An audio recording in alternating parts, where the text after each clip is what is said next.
Thunder cracked across the sky as Captain Elias Morgan sought shelter in the abandoned warehouse.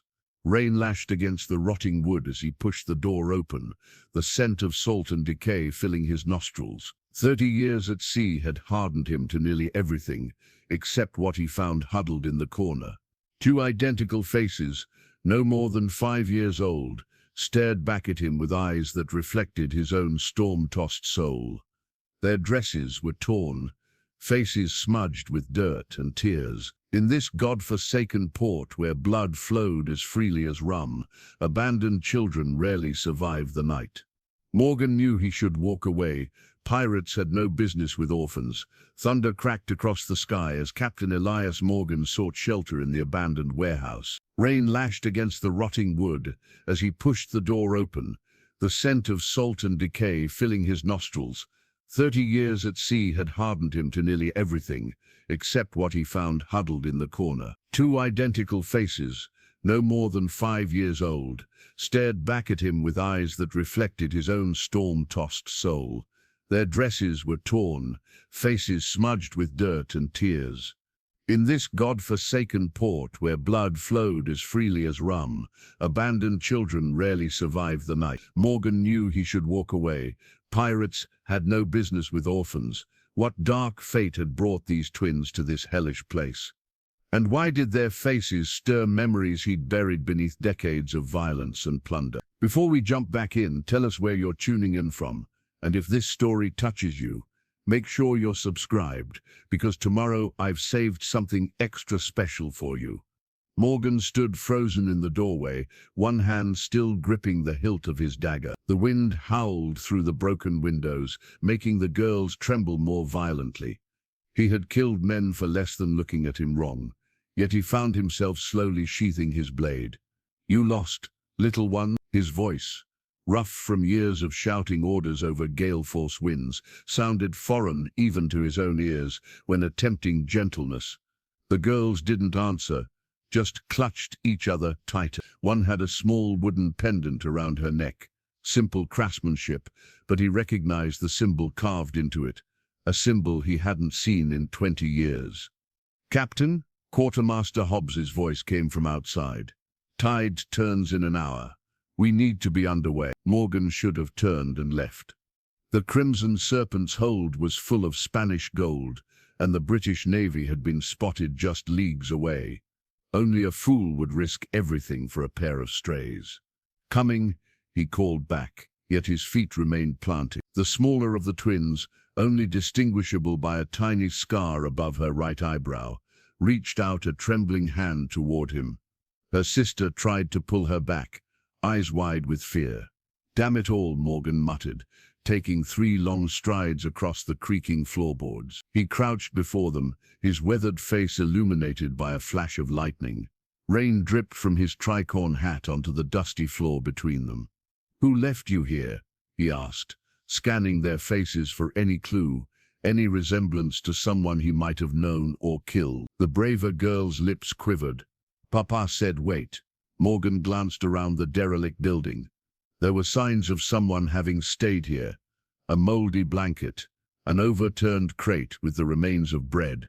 But whoever had left these children had done so days ago. By the look of things, "Your papa? What's his name?" The girls exchanged glances, a silent communication that only twins could understand. "He said, not tell," whispered the one with the scar. "Bad men looking." Morgan's jaw tightened. In Port Royal there were plenty of bad men, himself included, but even in his darkest days, he'd never harmed a child. The pendant caught the dim light again, drawing his attention. With careful movements, he reached for it, turning it over in his calloused fingers. The sight of the carving, a serpent encircling a rose, sent ice through his veins. "Where did you get this?" he demanded, his voice sharper than intended. Both girls recoiled. "Forgive me," he said, forcing his tone to soften. "This symbol, it's important." "Mama's," said the girl without the scar, speaking for the first time.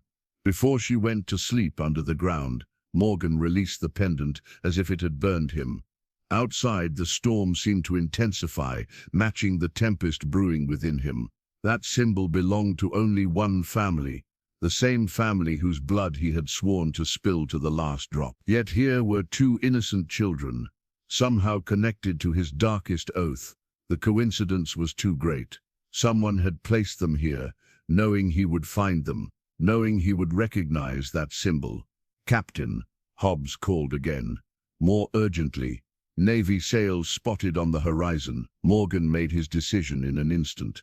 "Come," he said, opening his coat. "It's not safe here." The girls hesitated, their small bodies shivering from cold and fear. "I won't harm you," he promised, the words feeling strange on his tongue. "But we must go now." Quartermaster Hobbs's weathered face contorted in disbelief as Morgan emerged from the warehouse, the two small figures bundled beneath his coat. "Captain, you can't be serious," Hobbs hissed, rain streaming down his scarred face. "Children aboard the Serpent? The men will mutiny." Morgan strode past him, shielding the twins from the downpour. "Any man who questions my decision can discuss it with my pistol." The dark streets of Port Royal were emptying fast as the storm intensified.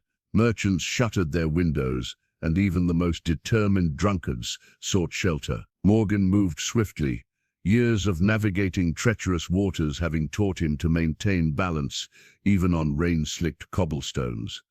The girls remained silent, clinging to his shirt with surprising strength. Their trust, born of desperation rather than choice, weighed on him more than any treasure he'd ever carried. At the docks, the Crimson Serpent swayed violently against her moorings, her blood-red sails furled tight, a formidable galleon that had struck fear into the hearts of merchant sailors across the Caribbean. She now seemed somehow unsuitable as Morgan approached with his fragile cargo. The crew fell silent as he boarded, their eyes wide with confusion. 30 hardened pirates, murderers, thieves, and cutthroats all, staring at two little girls with expressions ranging from bewilderment to outright hostility. "Make ready to sail," Morgan barked, his voice cutting through the patter of rain on the deck. No one moved. "Did I stutter?" His hand moved to the pistol at his hip. First Mate Jenkins stepped forward, hat in hand. "Begging your pardon, Captain, but children are bad luck at sea. Everyone knows that." Murmurs of agreement rippled through the crew. Morgan's eyes narrowed dangerously. "You know what's worse luck, crossing me." He drew his pistol in one fluid motion, cocking the hammer. "Now, do I need to make an example of someone, or are we sailing with the tide?" The men scrambled to their stations, though their sidelong glances spoke volumes. Morgan carried the twins to his quarters, the only private space aboard the ship. The captain's cabin was sparse but well-appointed, with a large oak desk bolted to the floor and a narrow bed built into the wall. Maps covered every surface, marked with the locations of Spanish trade routes and potential prizes. He set the girls down carefully on his bed. In the lantern light, their resemblance to each other was even more striking, but it was their eyes that troubled him most. A distinctive shade of blue-green that stirred memories he'd spent years drowning in rum. "You'll be safe here," he said, removing his soaked coat. For now, the girl with the scar, the braver one, looked around the cabin with undisguised curiosity. "Are you a pirate?" she asked, her small voice barely audible over the creaking of the ship. Morgan paused, unused to such direct questions. "Yes?" Papa said pirates are bad men. A humorless smile crossed Morgan's face. "Your papa wasn't wrong." The ship lurched as it pulled away from the dock. Both girls grabbed the bedpost, eyes wide with fear. "It's just the sea," Morgan explained, opening a chest and retrieving a small leather-bound book. His log. "You'll get used to it." He sat at his desk, dipping his quill in ink, aware of their watchful eyes. The ship's log was both nautical record and personal journal, one of the few places where Elias Morgan, the man, not just the pirate captain, existed. He began to write, June 17, 1715, departed Port Royal with unexpected cargo. 2 female children, approximately 5 years of age, identical twins. One bears the pendant of the rose serpent, connection to be determined. He glanced up to find both girls now standing beside his desk, watching him form the letters with fascination. "What are your names?" he asked, realizing he hadn't thought to inquire earlier. The girls exchanged glances before the one without the scar whispered, "I'm Lily." "I'm Rose," added her sister, touching her pendant protectively. Morgan's quill halted, mid-stroke, ink blotting the page. Rose and Lily. The names couldn't be coincidence. Nothing about this encounter was coincidence. A sharp knock came at the door. "Captain," Jenkins called. British frigate spotted off the starboard bow. "They're flying colors and signaling for us to heave to." Morgan closed the log and stood, his decision made. "Tell the men to prepare for battle. We run until we can't, then we fight." The twins watched him with unnervingly adult solemnity as he strapped on his sword belt. "Stay here," he ordered. "Don't come out until I return." As he closed the cabin door, he heard Rose whisper, "Is he like the other pirates, Lily?" "I don't know," came the soft reply, "but he has sad eyes, like Papa said." The crimson serpent sliced through the churning waves, her hull groaning against the force of the storm. On the quarterdeck, Morgan stood like a statue, spyglass trained on the British frigate, in pursuit. HMS Intrepid. He recognized her sleek lines and distinctive figurehead. The Navy had sent their fastest hunter. "They're gaining, Captain," Jenkins reported, voice tight with anxiety. "We can't outrun her in this weather." Rain lashed Morgan's face as he collapsed the spyglass. "Then we don't run, we turn and fight." A nervous murmur spread through the crew. The Intrepid carried twice their cannons and thrice their men. "Prepare the guns," Morgan ordered, "and hoist the black flag." As the crew scrambled to battle stations, Morgan felt a strange disquiet. He had engaged in countless naval battles, sent scores of men to watery graves without remorse. Yet tonight, with those two small passengers below deck, something felt different. "Captain," Hobbs approached, voice low. "The men are asking, what's to be done with the little ones if we're boarded?" Morgan's hand instinctively went to his cutlass. "We won't be boarded." The wind shifted suddenly, howling through the rigging like a banshee's wail. The serpent lurched, sending men sprawling across the deck. Morgan kept his footing, eyes fixed on the horizon where lightning illuminated the approaching frigate. Below deck, huddled in the captain's quarters, Rose clutched her pendant, while Lily pressed her ear against the door. "They're going to fight," Lily whispered, eyes wide, "like when Papa's ship was taken." Rose nodded solemnly. "We should hide better." She glanced around the cabin before pointing to a large sea chest in the corner. "There." The twins crept toward it, lifting the heavy lid together. Inside lay Morgan's most personal possessions, spare clothing, a few books, letters tied with faded ribbon, and at the bottom, wrapped in oilcloth, a small portrait in an ornate silver frame. Lily reached for it, curiosity overwhelming caution. "Don't touch," Rose hissed. "It's not ours." But Lily had already unwrapped the mysterious object. The portrait showed a young woman with auburn hair and sea-green eyes startlingly similar to their own. Around her neck hung a pendant identical to Rose's. "She looks like Mama," Lily whispered. The ship suddenly heeled hard to port, accompanied by the deafening roar of cannon fire. The portrait slipped from Lily's hands, clattering to the floor as both girls tumbled into the chest. The lid slammed shut above them. On deck, chaos reigned. The Intrepid had fired its first broadside, most shots falling short, but one cannonball tearing through the Serpent's foresail. Morgan's men returned fire, their aim more precise despite the pitching deck. "Reload," Morgan bellowed over the storm. "Aim for her waterline." The British ship tacked sharply, attempting to position for another broadside. Morgan saw their strategy immediately. "Hard to starboard," he commanded. "Bring us alongside her." Jenkins stared in disbelief. "Alongside? They'll board us for certain. That's the idea." Morgan's eyes glinted dangerously. "They think they're hunting us." Let's show them they've caught a shark instead of a minnow. The serpent swung about, closing the distance with surprising speed. The British sailors scrambled visibly, unprepared for such aggressive tactics from their prey. As the ships drew parallel, Morgan could see the shocked expression of the Intrepid's captain, a young officer he didn't recognize. Now Morgan roared. The Serpent's gunners fired in perfect unison, the broadside tearing into the Intrepid's exposed flank. Wood splintered, men screamed, and the British ship listed noticeably to one side. Grappling hooks. Morgan drew his cutlass, its blade catching the lightning's glow. Board her before she recovers. His men swarmed across the narrow gap between vessels.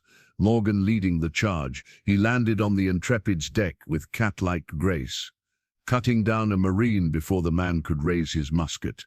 The battle was brutal and swift. Morgan fought with cold efficiency, each stroke of his blade finding its mark.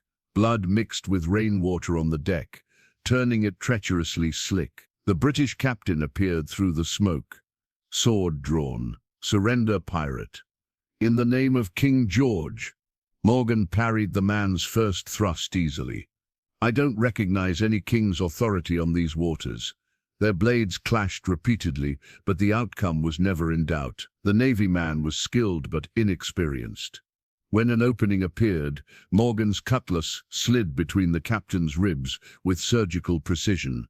As the light faded from the young officer's eyes, Morgan felt an unfamiliar twinge of not regret, he was long past that, but awareness perhaps of how the man's death might appear through innocent eyes. "Captain," Hobbs called urgently. "British reinforcements on the horizon." Morgan wiped his blade clean. "Take what we can carry. Powder the magazine.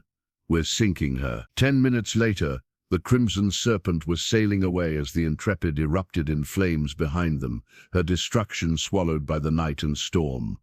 By dawn, the storm had abated, leaving a deceptively peaceful sea in its wake. The Crimson Serpent sailed northwest, putting distance between herself and the British patrol routes. Morgan had not returned to his quarters all night, choosing instead to remain at the helm, his thoughts as turbulent as the weather had been. When he finally opened his cabin door, exhaustion weighing on his shoulders, he found it apparently empty. "Girls," he called, his voice hoarse from shouting orders through the storm. A small sound came from his sea chest. Morgan approached cautiously, lifting the heavy lid to reveal the twins curled together like kittens among his belongings. They blinked up at him, momentarily disoriented. "Are the bad men gone?" Rose asked, clutching her pendant. Morgan nodded. "They're gone." As the girls climbed out, he noticed the portrait lying unwrapped on the floor. His jaw tightened, but he said nothing as he carefully recovered it, rewrapping it in the oilcloth before the girls could see his hands trembling. "You killed them," Lily stated. Not a question but an observation. "We heard the fighting." Morgan studied her face, searching for fear or judgment, but found only the eerie calm that had unnerved him from the beginning. "Yes," he answered honestly. "I did what was necessary." "Papa said sometimes killing is the only choice," Rose said quietly. "When bad men won't stop." Morgan's eyes narrowed. "Your father, he was a sailor." The twins exchanged their silent communication again. "He was like you," Lily finally said. "But he didn't want to be anymore." Before Morgan could question them further, a knock came at the door. Captain Jenkins called. "We need to discuss our course." "Stay here," Morgan instructed the girls. "There's hardtack in the drawer if you're hungry." On deck the crew worked efficiently, but Morgan felt their sidelong glances. Whispers ceased when he approached. The battle had been won, but his decision to bring children aboard still rankled. "The men are talking, Captain," Jenkins said bluntly when they reached the quarterdeck. "They say the little ones are bad luck. 3 men injured in the night's action. They also say we took a king's ransom in British military payroll," Morgan countered. "Seems like good luck to me." Jenkins shifted uncomfortably. "There's more. Some recognize that pendant the girl wears. They're saying it's connected to the rose serpent." Morgan's expression hardened. The Rose Serpent, his first ship, named for the woman in the portrait. The ship he'd lost along with everything else that night 15 years ago.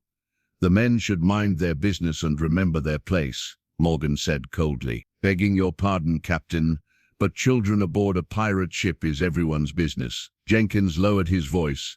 What do you plan to do with them? We can't keep them. Morgan gazed out at the horizon. We make for Tortuga. I have questions that need answers. And if you find them, then I decide the twins' fate. Later, Morgan returned to find the girls sitting at his desk, sharing a piece of hardtack. They'd found paper and charcoal, and were taking turns drawing with surprising skill for their age. What's this? He asked, looking over their shoulders. It's the bad ship, Rose explained, pointing to a crude but recognizable rendering of the Intrepid engulfed in flames. And this is you, Lily added, indicating a tall figure standing on a ship's deck, sword raised. Morgan studied their drawing, disturbed by the casual way they depicted such violence. You weren't afraid? We've seen fighting before, Rose said matter-of-factly. Where? With your father. Lily nodded. Men came for him. There was lots of blood. Morgan pulled up a stool, sitting at eye level with the twins. I need to know who your father is. His name. The girls looked at each other, having one of their silent conversations. Finally, Rose spoke. He said, if anything happened, we should find Captain Morgan of the Crimson Serpent. Her small fingers touched the pendant. He said, show this, and you would help us. Morgan felt as if the deck had dropped from beneath his feet.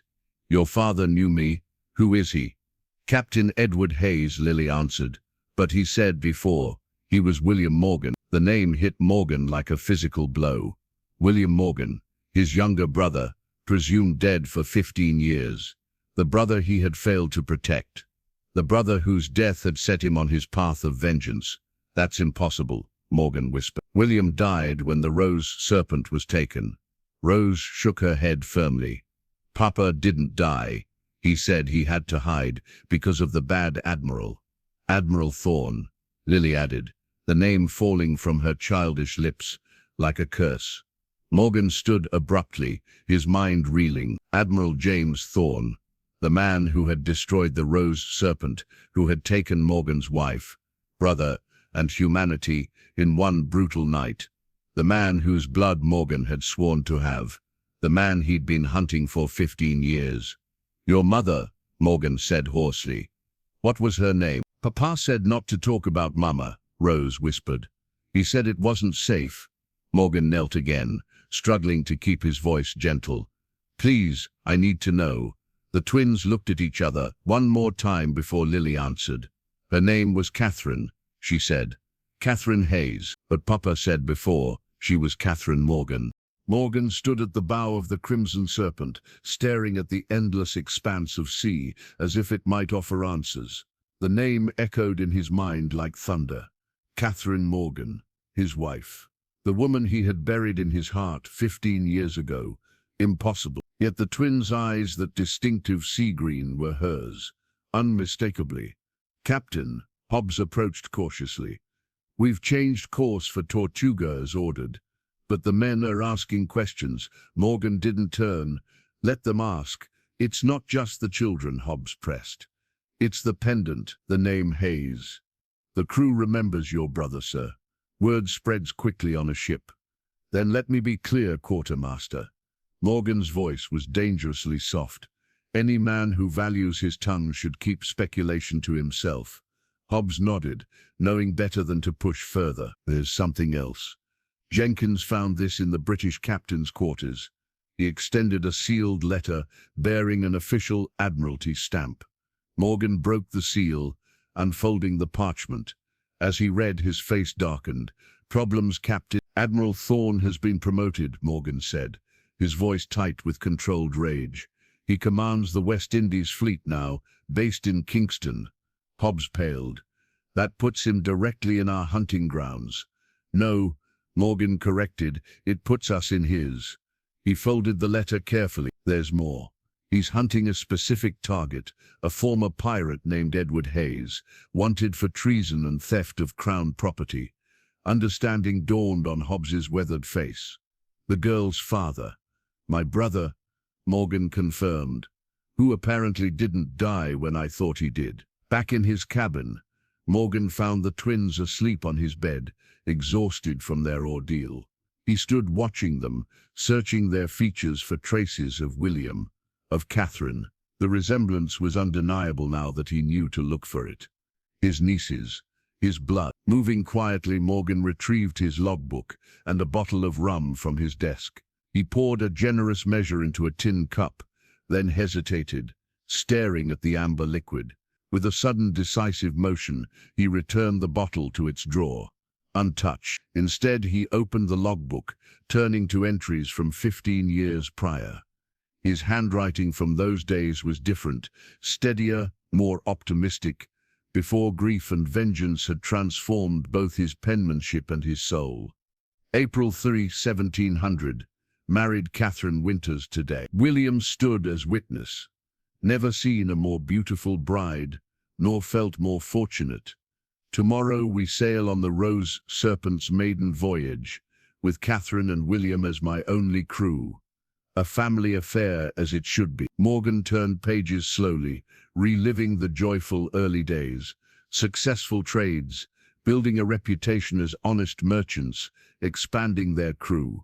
Then came the fateful entry, October 17, 1700, intercepted disturbing intelligence. Admiral Thorne plans to seize merchants' vessels for emergency military requisition without compensation. Many captains already ruined must warn others. The decision to become informants for other merchants had sealed their fate. 6 months later, April 29, 17, ambushed by Thorne's squadron. Rose Serpent taken. Catherine captured. William presumed lost overboard in the fighting. I alone escaped. God forgive me for failing them. And finally, the entry that had marked his transformation, May 1, 1701. My merchant life ends today. I swear by all that's holy and unholy alike, I will not rest until Admiral James Thorne pays in blood for what he's taken from me. The Crimson Serpent sails at dawn, no longer under a merchant flag, but a pirate's black banner. May God have mercy on my enemies, for I shall have none. A small voice interrupted his dark reminiscence. Is that your storybook? Morgan looked up to find Lily watching him, her eyes, Catherine's eyes, curious in the lantern light. In a way, he answered, closing the log. You should be sleeping. Rose keeps kicking me. She climbed down from the bed, approaching his desk. Papa has a book like that. He writes in it every night. Morgan studied her face. Your father, did he ever speak of me? Lily nodded solemnly. He said you were the bravest captain in the whole sea. He said you fought for what was right, even when it was hard. A lump formed in Morgan's throat. After all these years believing William dead, to hear he had spoken well of him to his children. Did he tell you what happened? To your mother? Lily's expression clouded. He said the bad admiral took her away. That's why we had to hide and change our names, so he wouldn't find us too. And your mother, when did she? Morgan couldn't finish the question. She didn't wake up after we were born, Lily said matter-of-factly. Papa said she went to heaven to watch over us. She touched Rose's pendant, identical to the one Catherine had worn. He gave Rose this to remember her. Morgan felt something crack inside him, a fissure in the wall of hatred and vengeance he'd built around his heart. Catherine had lived long enough to bear children. His brother had raised them alone, hiding from Thorne, preserving Catherine's memory. Uncle Elias? Lily's voice was tentative. That's who you are, right? Papa said if anything happened to him, we should find our uncle. Morgan stared at the child, his niece, unable to speak past the tightness in his throat. Yes, he finally managed. I'm your uncle. Lily nodded, accepting this confirmation without surprise. Papa said you would protect us.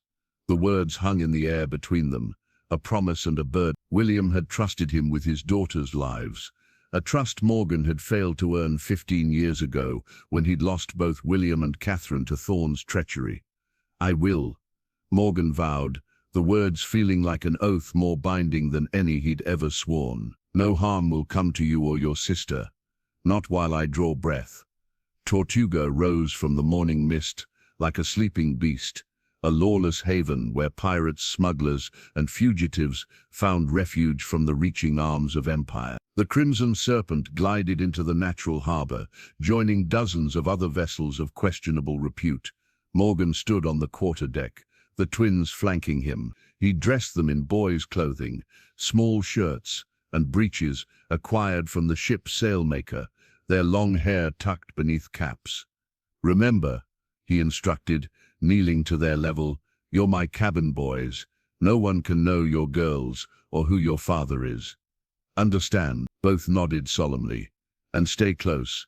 Tortuga's no place for children. It stinks," Rose observed, wrinkling her nose at the pungent blend of rotting fish, spilled rum, and unwashed bodies wafting from shore. Despite himself, Morgan's mouth twitched in amusement. "That it does." As the crew prepared to disembark, Jenkins approached. "The men request shore leave, Captain. It's been a long voyage." "Granted. 3 days. Anyone not back by dawn on the 4th day gets left behind." Morgan lowered his voice. "And Jenkins, I want the word spread discreetly. I'm looking for information on Edward Hayes." Jenkins hesitated.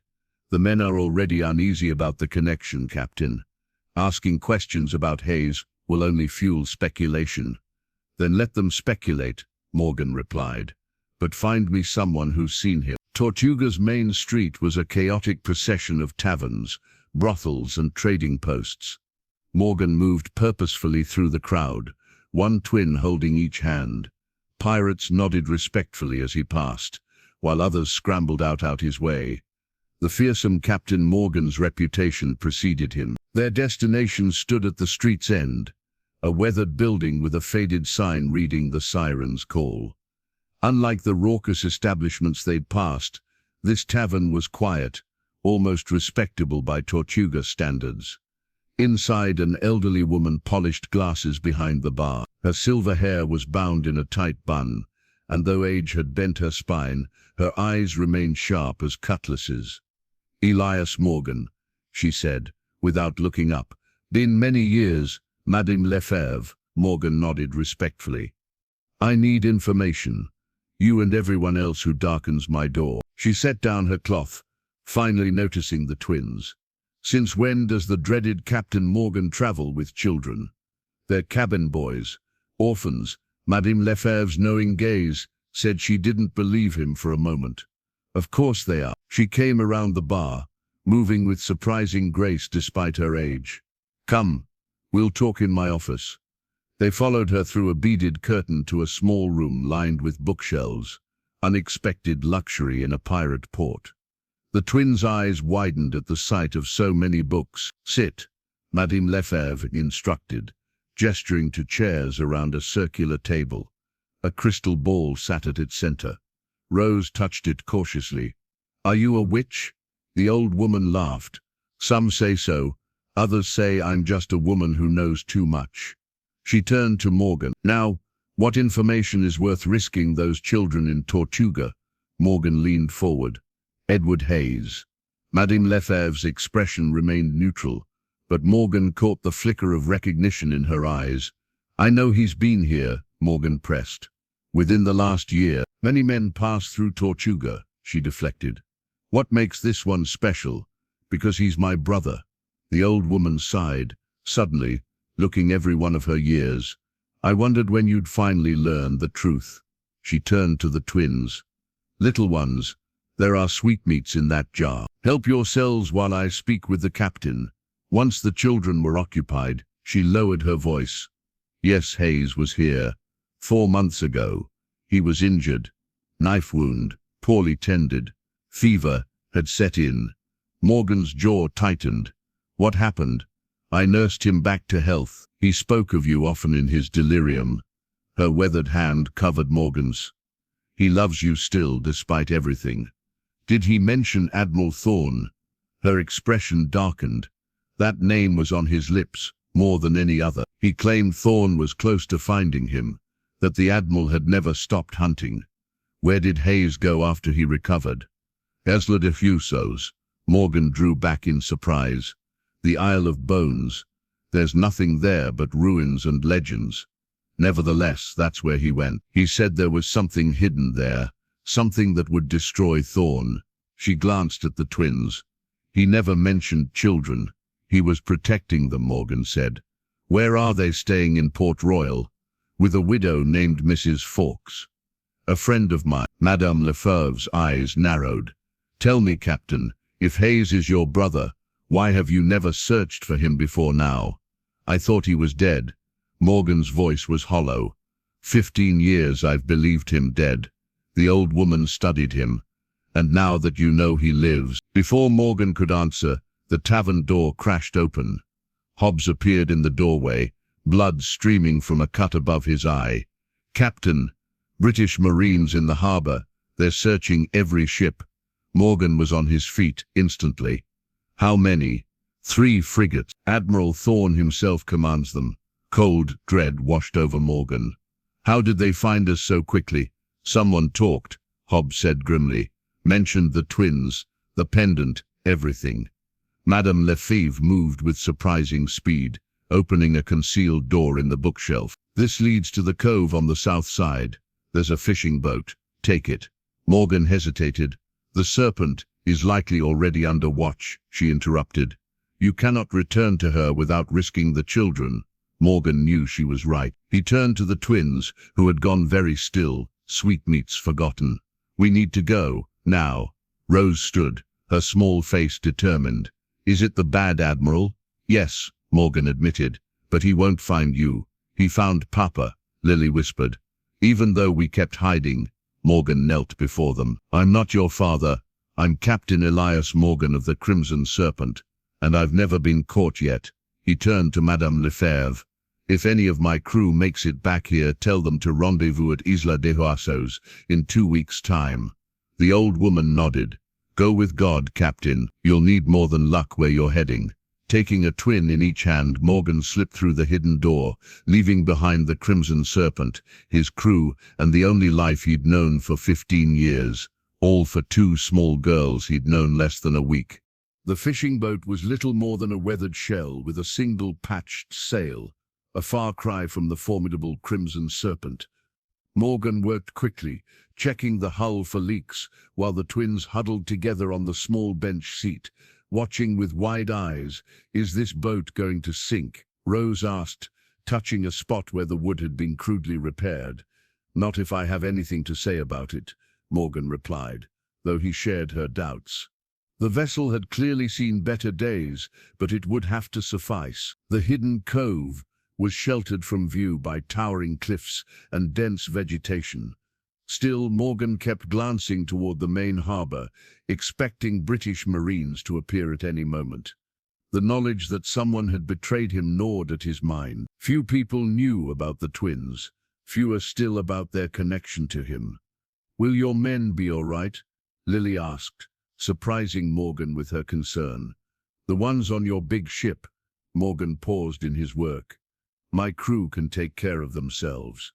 Pirates are survivors, like us, Rose said with a solemn nod. Papa said we're survivors too. Something tightened in Morgan's chest. These children had been running their entire lives, he realized. 5 years old, and already they understood what it meant to be hunted. With the boat as seaworthy as he could make it, Morgan pushed off from shore. The small craft bobbed precariously in the gentle swells as he raised the sail, catching the afternoon breeze.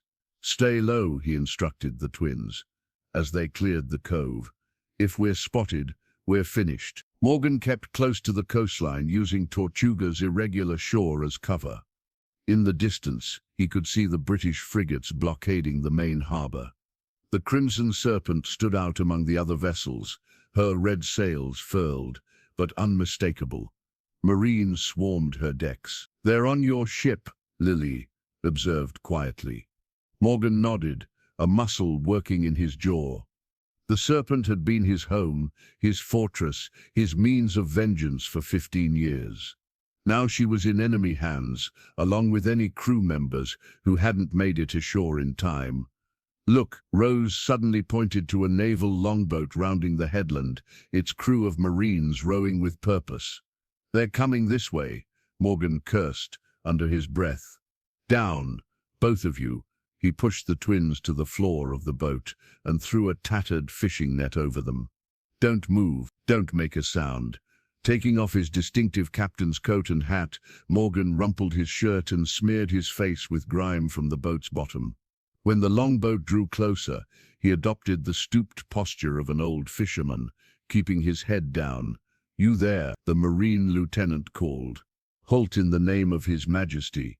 Morgan continued his act, cupping a hand to his ear, as if hard of hearing. What's that?" The Marines pulled alongside, their lieutenant eyeing him suspiciously. "We're searching for pirates," he announced, specifically Captain Elias Morgan and 2 children in his company. Morgan feigned confusion. "Pirates? With children? Strange days indeed." He coughed wheezily for effect. "Haven't seen no pirates, just trying to catch my dinner before the storm comes." The lieutenant frowned. "What storm? The sky is clear." Morgan pointed to the horizon, where dark clouds were just visible. "Old bones don't lie, young sir. There's a tempest brewing. You'd do well to get your fancy boat back to harbor." The officer hesitated, glancing at the distant clouds. "Where are you headed, old man?" "Home to Pequeño Cayo," Morgan invented, naming a tiny fishing village on the far side of the island. "Wife will have my hide if I return empty-handed." After a tense moment, the lieutenant signaled his men to move on. "Carry on, but be warned, harboring pirates is a hanging offense." Morgan touched his forelock in a servile gesture, maintaining his character until the longboat had rowed well past. Only then did he exhale and uncover the twins. "That was close," he muttered. "You pretended," Lily observed, "like when Papa and I played the sick beggar game in Santo Domingo." Morgan raised an eyebrow. "Your father taught you to deceive authorities?" Rose nodded. "He said sometimes lying keeps you alive." There was wisdom in that, Morgan had to admit. William had clearly done whatever necessary to protect his daughters. As the sun began to set, the predicted storm clouds gathered strength, rolling across the sky with ominous purpose. The small boat pitched more violently as the wind picked up. "I don't like this," Rose whispered, clinging to her sister. "It's just a squall," Morgan assured them, though he was growing concerned himself. "The fishing vessel wasn't built for rough seas. We'll weather it." But as darkness fell, the storm intensified beyond his predictions. Rain lashed down in blinding sheets, and waves crashed over the gunwales. Morgan bailed frantically with a wooden bucket, trying to keep them afloat. A massive wave struck without warning, nearly capsizing them. Lily screamed as she slid toward the edge, but Morgan lunged, catching her arm before she could go overboard. "Hold on," he shouted over the howling wind, pulling her back and lashing all 3 of them to the central mast with a length of rope. "Don't let go, no matter what." Lightning split the sky, illuminating the twins' terrified faces. In that brief flash, Morgan saw not just fear, but absolute trust in their eyes, trust he hadn't earned, trust that had been placed in him by his brother. "Listen to me," he said, drawing them close. "I won't let anything happen to you. I swear it." The boat crested another wave, hanging suspended for a heart-stopping moment before crashing down into the trough. Water flooded the hull faster than Morgan could bail. "Uncle Elias," Rose said, her small voice somehow carrying over the tempest. "Are we going to die like Mama?" The question struck Morgan like a physical blow. "No," he answered fiercely. "Not today. Not on my watch." With renewed determination, he fought to keep their fragile vessel afloat through the merciless storm, one arm around the twins, the other gripping the tiller. A man who had spent 15 years pursuing death, now desperately fighting for life, for their lives. In the distance, nearly lost in the chaos of the storm, a light flickered, faint but distinct. A lighthouse or signal fire, Morgan realized. Land. "There!" he shouted, adjusting their course. "Hold on just a little longer." But even as he spoke, A monstrous wave rose before them like a liquid mountain. "Brace yourselves," Morgan wrapped himself around the twins as the wave crashed down, splintering their small boat and plunging them into the churning darkness of the Caribbean Sea. Consciousness returned to Morgan in painful fragments, the gritty feel of sand against his cheek, the rhythmic crash of waves, the taste of salt and blood in his mouth. His body felt leaden, every muscle screaming in protest as he forced his eyes open. Dawn painted the sky in pale hues above an unfamiliar shoreline. Palm trees swayed in the gentle morning breeze, a stark contrast to the previous night's violence. Pieces of their shattered boat littered the beach around him. The twins, where were the twins? Morgan bolted upright, ignoring the stabbing pain in his ribs. Rose, Lily, panic clawed at his throat as he scanned the empty beach. The rope that had bound them together during the storm had snapped. Only a frayed end remained knotted around his waist. He staggered to his feet, shouting their names again. His voice echoed back mockingly from the jungle that bordered the beach. Had he failed them so completely? Had the sea claimed them after all his promises of protection? Then he saw them, two small figures farther down the shore, huddled together beneath the shade of a palm tree. Relief crashed over him with more force than any wave as he ran toward them, his injuries forgotten. "Uncle Elias," Lily cried, spotting him first. Both girls scrambled to their feet, running to meet him. Morgan dropped to his knees in the sand, gathering them into his arms without thinking. They were alive, wet, exhausted, scraped, and bruised, but alive. "We thought you were dead," Rose whispered, her voice trembling. "You wouldn't wake up when we pulled you from the water." Morgan drew back, staring at them in disbelief. "You pulled me from the water?" Lily nodded solemnly. "Papa taught us how to swim when we were little.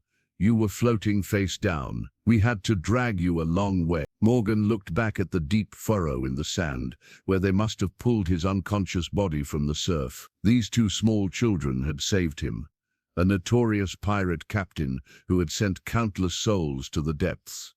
"You shouldn't have risked yourselves," he said hoarsely. "Papa says family helps family," Rose replied simply. "Even when it's dangerous. Family." The word struck Morgan like a physical blow. For 15 years, he'd had a crew, but not a family. Men who followed him out of fear or greed, not love. "Thank you," he managed, the words feeling foreign on his tongue. Lily smiled, revealing a missing front tooth he hadn't noticed before. "We found breakfast too." She pointed to a small pile of coconuts and mangoes. "Papa taught us which ones are good to eat." As they shared the foraged fruit, Morgan assessed their situation. The beach curved gently in both directions, eventually disappearing around rocky headlands. Behind them, dense jungle stretched up the slopes of a mountainous interior.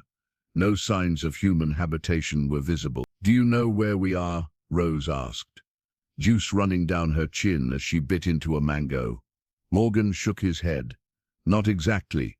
We were blown off course in the storm." He squinted at the sun's position. "But if we were heading southeast from Tortuga when the storm hit, this could be the northern coast of Hispaniola.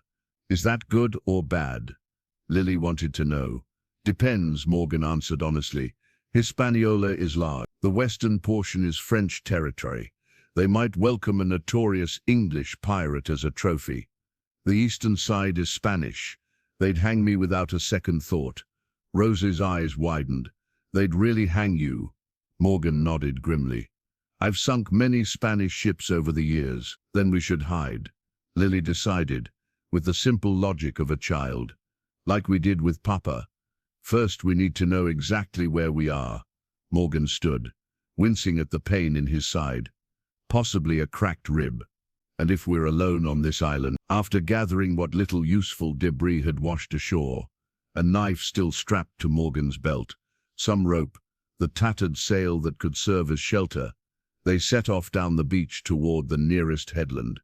Morgan hoped to gain elevation and perhaps spot a settlement or ship. The twins kept pace surprisingly well, their small legs conditioned by a life on the run. They chatted as they walked, pointing out colorful birds and interesting shells, seemingly untroubled by their dire circumstances. Papa said every island has a story, Rose told Morgan. What's the story of this one? Morgan considered the question. I don't know yet, but many islands in these waters have tales of buried treasure and lost civilizations. Treasure? Lily perked up. Like gold and jewels? Sometimes, Morgan said, though the most valuable treasures aren't always what you'd expect. As they rounded the headland, Morgan stopped abruptly, throwing out an arm to halt the twins. Before them stood the remains of a stone structure, a watchtower or lighthouse. Partially collapsed, but clearly man-made. More importantly, wisps of smoke rose from within, evidence of recent habitation. Is that where the light came from? During the storm, Rose whispered. Morgan nodded, drawing his knife. Stay behind me. They approached cautiously. The structure was older than Morgan had first thought, not Spanish or French construction, but something more ancient. Weathered stone steps led to an arched doorway where the smoke escaped. Hello? Morgan called out, positioning himself in front of the twins. We mean no harm. Survivors of the storm, seeking assistance. Silence answered him. The twins pressed closer to his legs. Perhaps they left, Lily suggested. Morgan shook his head. The fire is still burning. He took another step toward the entrance. Show yourself, we. His words died as a figure emerged from the shadows. Not the Spanish soldier or French colonist he'd expected, but an elderly native woman. Her face was a map of wrinkles, her white hair bound with feathers and shells. She wore a simple dress of woven fibers, adorned with strange symbols painted in red and black. She studied them with dark, penetrating eyes before speaking in heavily accented English. The storm brings the serpent and the twin roses to our shores at last. A smile revealed teeth filed to points. The bones have been expecting you, Captain Morgan. Morgan instinctively pushed the twins behind him. How do you know my name?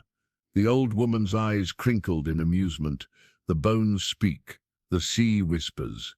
The wind carries tales of the crimson serpent and her captain. She gestured toward the tower entrance.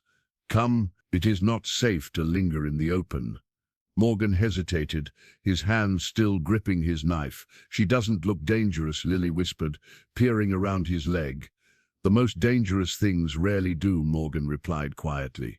To the woman he said, we seek shelter and passage to Isla de Husos. The old woman's laughter was like dry leaves rustling. Foolish serpent, you stand upon the Isle of Bones already. The storm has delivered you precisely where you meant to go. Morgan's eyes widened in surprise. Isla de Husos, the very place William had supposedly hidden something that could destroy Admiral Thorne. Either incredible luck or something more unsettling had guided their broken vessel here. Who are you? He demanded. I am Taino, last of the original people of this island. The Spanish called me Isabel when they came with their crosses and swords. She beckoned again. Now come inside before the wrong eyes find you. With little choice, Morgan followed, keeping the twins close. The interior of the tower was surprisingly well kept compared to its crumbling exterior. A small fire burned in a central pit, the smoke escaping through a hole in the domed ceiling. Various herbs hung drying from the rafters, filling the air with unfamiliar spices. Against one wall stood a table covered with objects Morgan initially took for decorative carvings, until he realized they were human bones, small ones, arranged in intricate patterns. Rose clutched his hand tighter. Are those real? Isabel nodded. The bones of my ancestors, they speak to those who know how to listen. She studied the twins intently, the daughters of the younger serpent. Yes, I see him in your faces. You've met our father, Lily asked eagerly. William Morgan came here 4 months ago, seeking sanctuary and knowledge. Isabel gestured for them to sit on woven mats around the fire. He was wounded in body and spirit. Morgan lowered himself carefully, wincing at his injured ribs. My brother is alive then. He was here.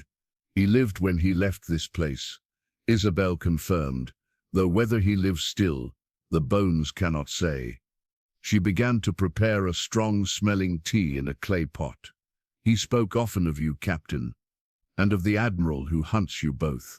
Thorn, Morgan growled. Did William find what he was looking for here? He told someone in Tortuga there was something on this island that could destroy Thorn. Isabel passed him a cup of the steaming liquid. Drink. It will ease your pain. To the twins, she offered coconut shells filled with clear water. The younger serpent sought the treasure of San Cristobal. Morgan nearly choked on the bitter tea. The San Cristobal, that's a myth, a Spanish treasure galleon that supposedly sank 200 years ago. Not all myths are false, Captain. Isabel's eyes gleamed in the firelight, just as not all truths are known. Even if it existed, what would an ancient shipwreck have to do with Admiral Thorn? Isabel arranged several small bones in a circle before answering. The San Cristobal carried more than gold and silver. It transported royal documents, records of bloodlines, of marriages, of titles and lands bestowed by the Spanish crown. She looked up, fixing Morgan with her penetrating gaze. Your brother believed Admiral Thorn's family title and lands were granted based on false documentation, that his ancestor was not a noble who served the Spanish crown faithfully, but a traitor who stole another man's identity after betraying his comrades. Morgan frowned. Thorn would lose everything if such documents were found. His title, his position, his wealth. The British Navy would cast him out in disgrace. Precisely, Isabel nodded. Revenge without spilling a drop of blood. But how would William know about any of this? Your wife told him. The words hit Morgan like a cannonball to the chest. Catherine? She died. Not immediately, Isabel said gently. Thorn kept her prisoner for nearly a year after capturing the Rose Serpent. She was with child, with these children. She nodded toward the twins. During her captivity, she discovered Thorn's secret. When she finally escaped, she found your brother, who had survived the attack but believed you dead as well. Rose leaned forward. You knew our mama. Isabel shook her head. No, little one, but your father spoke of her courage. How she kept you both alive inside her while planning her escape. How she died bringing you into this world, but not before telling your father everything she had learned about Thorn's vulnerable secret. Morgan sat in stunned silence, trying to process this revelation. Catherine had been alive all that time, had survived months as Thorn's prisoner, had died giving birth to his brother's children. The Spanish documents, he finally said. Did William find them? He found the location of the wreck, Isabel confirmed. Hidden in a cave, accessible only during the lowest tides. He recovered a sealed chest, but lacked the key to open it. And where is this chest now? Isabel's expression grew somber. He took it with him, planning to find a locksmith in Port Royal who could open it discreetly. She arranged more bones on the table, but the bones warned of danger. I fear Thorn's men found him before he could unlock the secrets within. That's why he hid us with Mrs. Fawkes, Lily said suddenly. He said he had important business but would return in 3 days. But he didn't come back, Rose added quietly. The bad men came instead, looking for Papa and the box he carried. Morgan's fist clenched. If Thorn had captured William and the chest, the storm that brought you here was no accident, Captain Morgan. Isabel interrupted his thought. The old gods guided your vessel to these shores because the prophecy must be fulfilled. Prophecy? Morgan's skepticism was evident. Isabel arranged the bones in a final pattern. For generations my people have known, when the twin roses bloom where bones lie beneath the waves, the serpent will reclaim what was stolen, and justice will return to these waters. She fixed her gaze on the twin. These children are the key to finding both your brother and the chest he carried. The blood that flows in their veins will lead the way.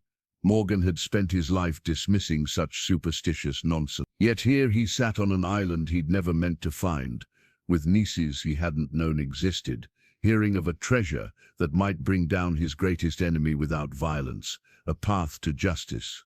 Catherine herself had discovered. What must we do, he asked. Isabel smiled. revealing her pointed teeth once more. Tonight you rest, tomorrow we prepare. When the moon is dark, we will summon the spirits of the deep to guide your way. Rose and Lily exchanged excited glances, clearly finding adventure in what should terrify them. Morgan, however, felt only the weight of a new responsibility, and perhaps for the first time in 15 years, the faintest glimmer of hope. Night descended on the Isle of Bones, bringing with it a blanket of stars that seemed close enough to touch tooth.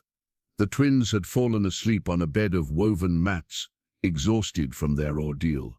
Morgan sat outside the stone tower, nursing a cup of Isabel's medicinal tea. His ribs ached less now, though whether from the bruised properties or simply time, he couldn't say. Isabel emerged from the tower, settling beside him with the fluid grace of someone half her age.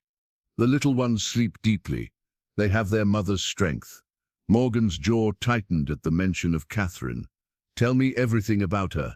After the attack on the Rose Serpent, Isabel gazed at the stars before answering. Your brother said she was held aboard Thorne's flagship for 3 months. When her pregnancy became evident, she was transferred to Thorne's estate in Kingston. There, she discovered letters hidden in his study, correspondence about his grandfather's true identity. Why would Thorne keep such dangerous documents? Pride, Isabel said simply. The powerful often preserve the evidence of their deceptions as trophies. Catherine learned that Thorne's grandfather was actually a common sailor named Samuel Greaves, who abandoned his captain and crew during a storm, stealing a longboat and leaving them to perish. The real Jonathan Thorne, a minor Spanish nobleman serving the British, drowned in that storm, and Greaves assumed his identity, Morgan concluded. Isabel nodded. With no survivors to contradict him, he claimed to be Thorne, heir to lands and title, but he knew proof of his deception existed in the records aboard the San Cristobal, which had sunk near these shores decades earlier. So Admiral Thorne, James Thorne, is living a lie. Morgan's expression darkened, yet he hunts others mercilessly in the name of law and order. The most righteous executioners often harbor the darkest secrets. Isabel sipped from her own cup. Catherine escaped during a hurricane that damaged Thorne's estate. Heavily pregnant, she made her way to Port Royal, where she found your brother working as a shipwright under a false name. William always had a gift for building ships, Morgan murmured, while I preferred sailing them. She told him everything before the difficult birth took her life. Your brother fled with the infant twins, changing locations whenever Thorne's men drew close. Isabel's voice softened. He raised them with stories of their brave mother and their fearsome uncle, the legendary Captain Morgan, who would help them if danger ever came too near. Morgan stared into his cup, emotion threatening to overwhelm him. For 15 years, he'd imagined Catherine dying quickly during the attack, had pictured William drowning in the churning sea. The truth that Catherine had endured months of captivity, that William had spent years running with 2 small children, seemed both more terrible and more miraculous. I should have been there, he said hoarsely. I should have searched for survivors. The past cannot be rewritten, Captain. Only the future remains uncharted. Isabel stood. Rest now. Tomorrow we prepare for your journey. Sleep came reluctantly to Morgan that night, and when it did, dreams followed, vivid and disturbing. Catherine stood on the deck of the Rose Serpent, her belly swollen with child, her sea-green eyes filled with accusation. You abandoned us, Elias. You chose vengeance over finding us. The scene shifted to William, running through endless streets, with 2 wailing infants, glancing fearfully over his shoulder. Where were you, brother? Why didn't you come? Morgan woke with a start, sweat-soaked despite the cool night air. Nearby, Rose whimpered in her sleep. Without thinking, he moved to her side, gently smoothing her hair, as he'd seen William do with Lily on their first night aboard the Serpent. The child calmed immediately, her breathing settling into a peaceful rhythm. Dawn broke with Isabel already at work, grinding herbs in a stone mortar. The little ones should remain here today, she announced when Morgan emerged, still troubled by his dreams. What we seek lies beyond the jungle, and the path is not meant for children. Morgan nodded agreement. What exactly are we seeking? The Cave of Whispers, Isabel replied, where the tide reveals the entrance to the San Cristobal's final resting place. Your brother found it once. Today, you must find it again, and something more. After breakfast, fish cooked over the open fire, Isabel provided simple instructions to the twins. They were to remain inside the tower, away from the beach where they might be spotted by passing ships. A concealed door at the back would lead to a hiding place beneath the stones if danger approached. We'll return by nightfall, Morgan promised, surprising himself with how genuinely concerned he felt for their safety. Just days ago, they had been strangers. Now they were the only family he had left. Isabel led him into the dense jungle, carrying a leather bag filled with mysterious contents. Morgan followed with a makeshift spear he'd fashioned from a straight branch and his knife. The heat was oppressive under the canopy, insects buzzing incessantly around them. Your brother spoke often of your childhood, Isabel said as they walked, of the ships your father built, of your mother's songs, of the dreams you shared as boys. Morgan ducked under a low-hanging vine. William was always the better man, kinder, more principled. Yet he admired you greatly, said you were the brave one, the one who would dare anything. A bitter laugh escaped Morgan. I dared to become a monster in the name of vengeance. What's admirable in that? Isabel stopped, fixing him with her penetrating gaze. The monster is not who you are, Captain Morgan. It is a mask you have worn so long you've forgotten your true face. But those children see it still, the face of the uncle their father promised would save them. Before Morgan could respond, they emerged from the jungle onto a cliff, overlooking a small, secluded cove.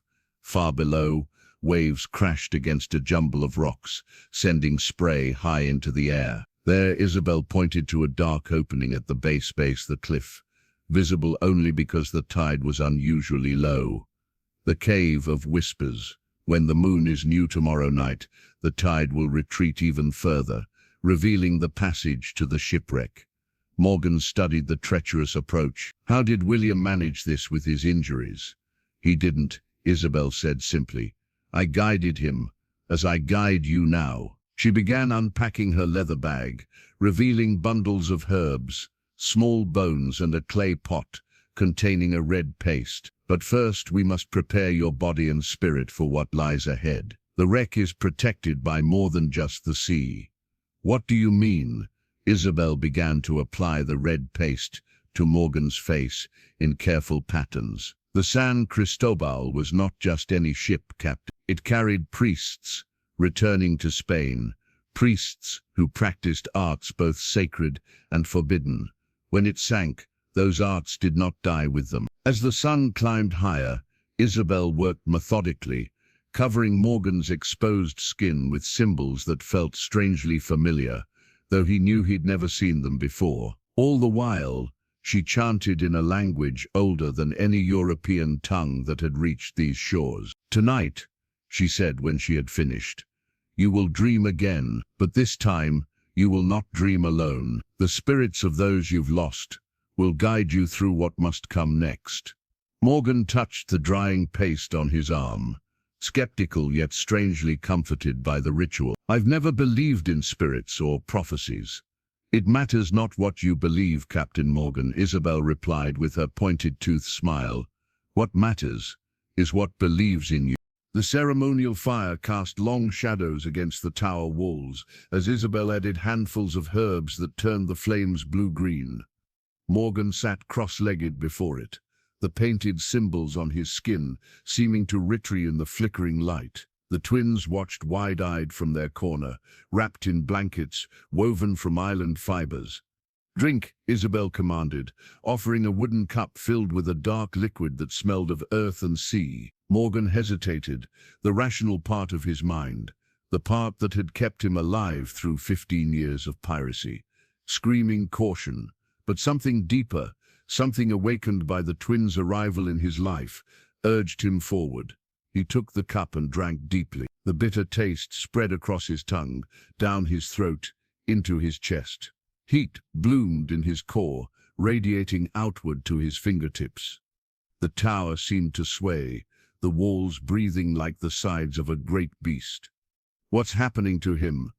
Lily's voice sounded distant, underwater. "He journeys to speak with those beyond the veil," Isabel replied. "Do not fear for him. The spirits will guide him back." Morgan wanted to reassure the children, but his lips wouldn't move. The fire before him grew, expanding until it filled his vision completely. Then darkness, absolute and endless. When light returned, he stood on the deck of a ship, not the Crimson Serpent, but the Rose Serpent, his first command, lost 15 years ago. The wood beneath his feet was solid, the sails above crisp and white in the sunlight. Everything felt real, the salt spray against his face, the gentle roll of the deck, the creak of timber. "Elias," he turned at the sound of her voice. Catherine stood by the railing, as beautiful as the day he'd lost her. Her auburn hair caught the sunlight, her sea-green eyes, the twins' eyes, regarding him with a mixture of sadness and affection. "This isn't real," Morgan whispered, though every sense told him otherwise. "Real enough," Catherine answered, approaching him. "Real enough for what must be said." Morgan reached for her, but his hand passed through her arm like smoke. "Catherine, I'm sorry.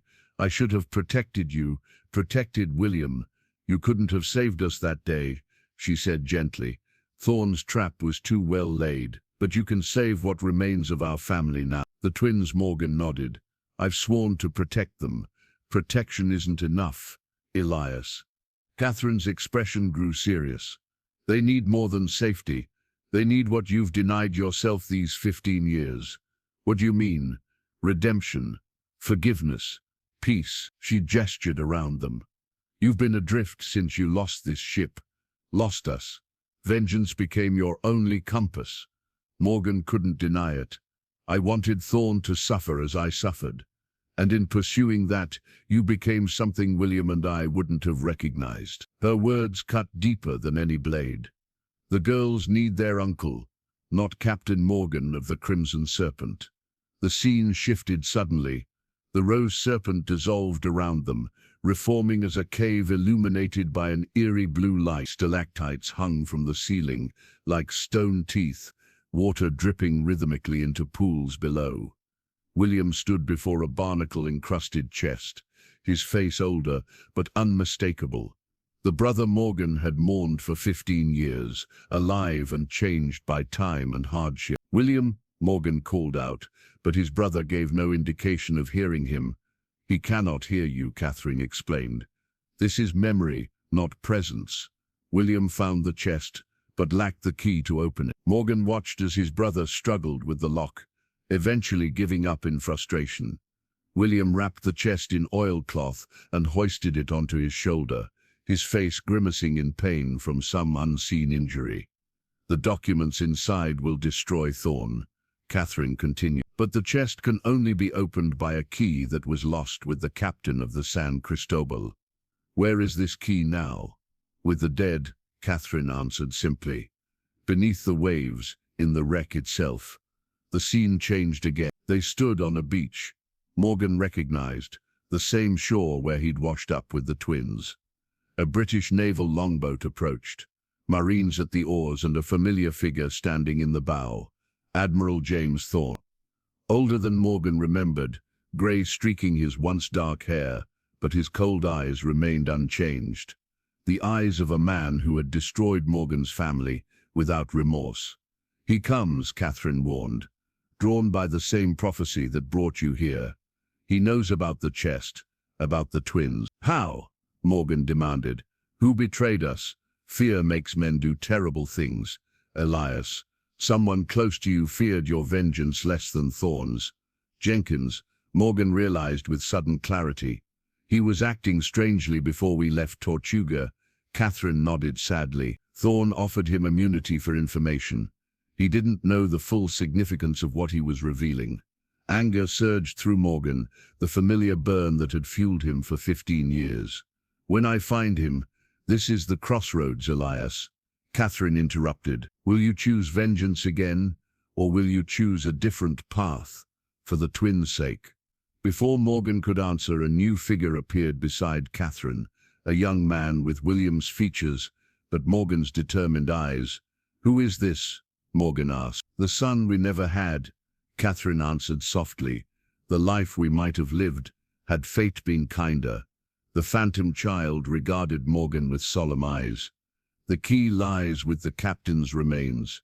The tide reveals the way when darkness is complete. Two bloods must join for the lock to surrender."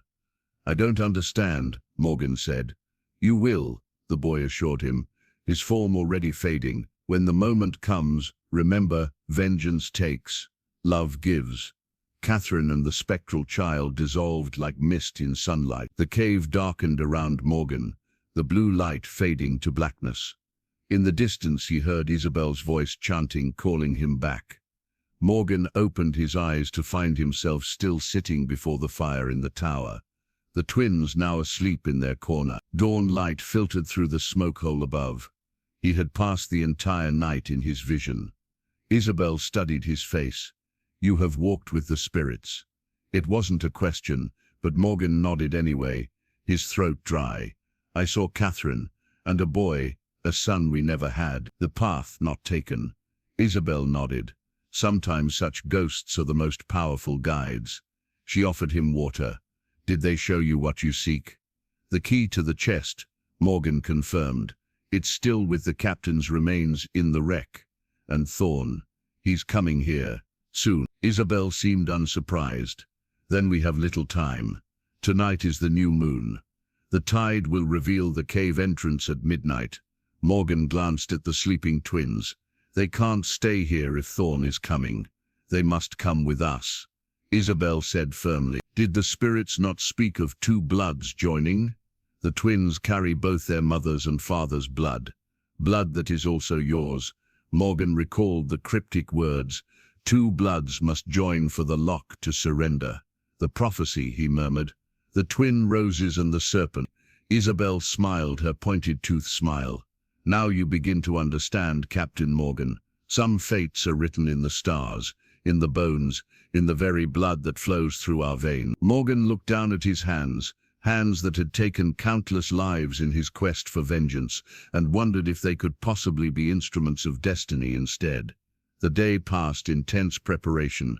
Morgan fashioned crude torches from driftwood and cloth soaked in tree sap. Isabel prepared small leather pouches of herbs and powders for each of them, including the twins, who wore them around their necks with solemn pride. "What do these do?" Rose asked, fingering her pouch curiously.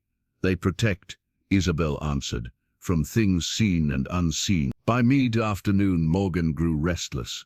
The vision of Thorn approaching the island gnawed at him. He climbed to the tower's highest point, a partially crumbled lookout that still offered a commanding view of the surrounding waters. The sight that greeted him confirmed his worst fears. A British frigate lay anchored on the far side of the island, just visible around the rocky headland. Even at this distance, Morgan recognized her, the HMS Resolute, Thorn's flagship. "They're already here," he reported grimly upon descending. "We need to move the children to safety." Isabel shook her head. "There is no safety if we separate. The prophecy binds your fates together." "Prophecy be damned," Morgan growled. "I won't risk the girls." "Uncle Elias?" Lily tugged at his sleeve. "Papa always said running just makes the hunt more exciting for the hunters. He said sometimes you have to be clever instead." Morgan looked down into her earnest face, Catherine's eyes staring back at him with a wisdom beyond her years. "What do you suggest, little one?" "We could set a trap," she said simply, "like Papa did in Santo Domingo." Rose nodded enthusiastically. "We pretended our house was empty, but we were hiding inside. When the bad men came looking, they stepped on the creaky boards and we dropped a big net on them." Despite everything, Morgan found himself smiling. "I'm not sure a net will work on Admiral Thorn and his Marines." "Perhaps not," Isabel interjected. "But the children have the right idea. We must appear to flee while actually proceeding with our plan." She outlined her strategy as the afternoon shadows lengthened. They would make it appear as if they'd fled inland, laying a false trail for Thorn's men to follow. Meanwhile, they would hide near the Cave of Whispers, waiting for the midnight low tide. The British fear the jungle at night, Isabel explained. The stories of island spirits will slow their pursuit. Morgan wasn't convinced. Thorn isn't a superstitious man. His men are, Isabel countered. And even the bravest admiral must rely on the courage of his subordinate. As they gathered their supplies, a distant sound froze them all. Voices carried on the breeze. British voices. "They're coming," Morgan whispered, ushering the twins behind Isabel. "Go. Start laying the false trail. I'll delay them." "Uncle Elias," Rose protested. "You promised to stay with us." The fear in her voice struck Morgan like a physical blow. These children had already lost so much, their mother at birth, and now perhaps their father. They couldn't lose him too. "I'm not leaving you," he assured her. "I'm just going to mislead them, then I'll catch up. I promise." Isabel herded the reluctant girls toward the back entrance. "We'll meet at the great fallen tree we passed yesterday." "Don't be long, Captain." Once they were gone, Morgan worked quickly, gathering dry brush into the tower. He set it ablaze just as the first Marines appeared at the edge of the jungle. Smoke billowed from the tower as Morgan slipped out the back, circling around to observe from the dense vegetation. 6 Marines approached cautiously, muskets ready. Behind them walked a tall figure in a pristine naval uniform, adorned with the gold braid and epaulettes of an admiral. James Thorn, the man Morgan had hunted for 15 years. The man responsible for Catherine's capture and the man who had driven William into hiding with his infant daughters. Morgan's hand moved instinctively to his knife. From his hiding place, Thorn was an easy target. One throw could end it all, fulfilling 15 years of sworn vengeance. Catherine's words echoed in his mind. "This is the crossroads, Elias. Will you choose vengeance again, or will you choose a different path, for the twins' sake?" With tremendous effort, Morgan stayed his hand. Killing Thorn now might satisfy his vengeance, but it wouldn't secure the twins' future. The documents in the chest were the true weapon. They would destroy not just Thorn but his entire legacy. "Search the tower," Thorn ordered his men, his cultured voice carrying clearly, "and put out that fire. I want Morgan and those children alive." "What about the native woman, sir?" asked a Marine. Thorn's expression hardened. "She is of no consequence. If she interferes, eliminate her." 2 Marines entered the burning tower while the others began to extinguish the flames. Thorn paced impatiently, his hands clasped behind his back. "Sir," one Marine emerged, coughing from the smoke. "They're gone, but there are fresh tracks leading into the jungle." Thorn smiled coldly. "As expected, Captain Morgan is running something he's become quite good at over the years." He turned to his men. "Follow those tracks. I want them found before nightfall." "The men are nervous about entering the jungle at night, sir," the Marine admitted. "The locals speak of spirits." "Superstitious nonsense," Thorn snapped. "I'll add 10 lashes to the punishment of any man who speaks of spirits or refuses to enter the jungle. Is that understood?" "Yes, Admiral," the Marine replied stiffly. As the search party organized, Morgan slipped away, moving silently through the undergrowth, as he'd learned to do years ago. Thorn was exactly as he remembered, arrogant, ruthless, and utterly convinced of his own superiority. But there was something else too, a desperate edge to his commands that hadn't been there before. Thorn was afraid, Morgan realized. Afraid of what might be found on this island. Afraid his carefully constructed life might crumble beneath the weight of centuries-old documents. By the time Morgan reached the fallen tree, the sun was setting. Isabel and the twins waited anxiously, relief washing over their faces at his approach.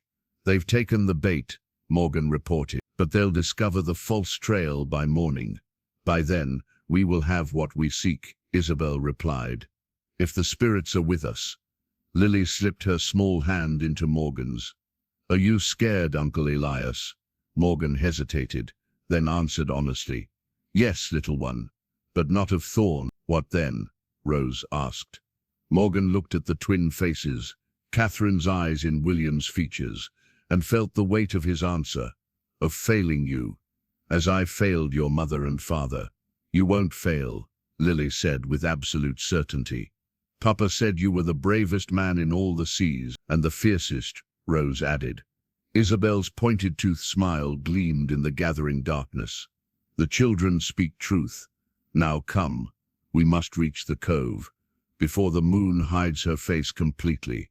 As they moved through the darkening jungle, Morgan realized something had changed within him. For 15 years, his pursuit of Thorn had been driven by rage and grief.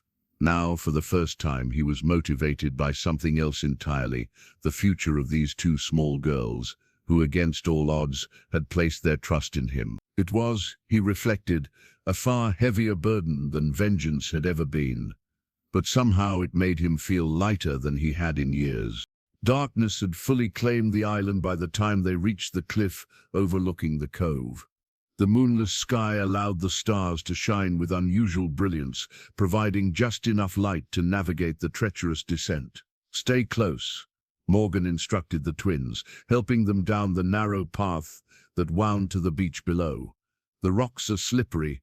Isabel led the way, moving with surprising agility despite her age. She carried a small clay lamp that cast a feeble glow just a few steps ahead, deliberately kept dim to avoid detection by any patrolling Marines. When they finally reached the cove, the tide was already retreating, gradually exposing the cave entrance at the cliff base. Waves still crashed against the opening, but with decreasing force as the water receded. "We must wait," Isabel said, guiding them to a sheltered spot behind a cluster of boulders. "When the tide reaches its lowest point, we will have perhaps 1 hour to enter, find what we seek, and return before the water rises again." Rose stared at the dark cave with wide eyes. "Are there monsters in there?" "Not the kind with claws and teeth," Isabel answered cryptically. "But other dangers lurk where the dead rest uneasily." Morgan frowned at this response, which seemed unnecessarily frightening for the children. "It's just a shipwreck," he assured the twins. "Old wood and metal, nothing to fear." Isabel gave him a sharp look. "Do not dismiss what you do not understand, Captain. The San Cristobal carried more than royal documents. Its priests were guardians of ancient knowledge, secrets the church deemed too dangerous for common minds." "What kind of secrets?" Lily asked, her curiosity overcoming her apprehension. "Rituals that could speak to the dead," Isabel replied. "Ceremonies to bind spirits to earthly vessels. Magic from the old world and the new, merged into something neither fully controlled." Morgan scoffed. "Superstition," says the man who walked with his dead wife's spirit just last night, Isabel retorted. That silenced him. Whatever he had experienced in his vision, hallucination or genuine spiritual encounter, had felt undeniably real. As they waited, Lily suddenly sat up straighter. "Uncle Elias, listen." Morgan strained his ears but heard only the rhythmic wash of waves. "What is it?" "Voices," she whispered, "coming from the cave." Rose nodded in agreement. "I hear them too. They're sad." Morgan exchanged glances with Isabel, who nodded grimly.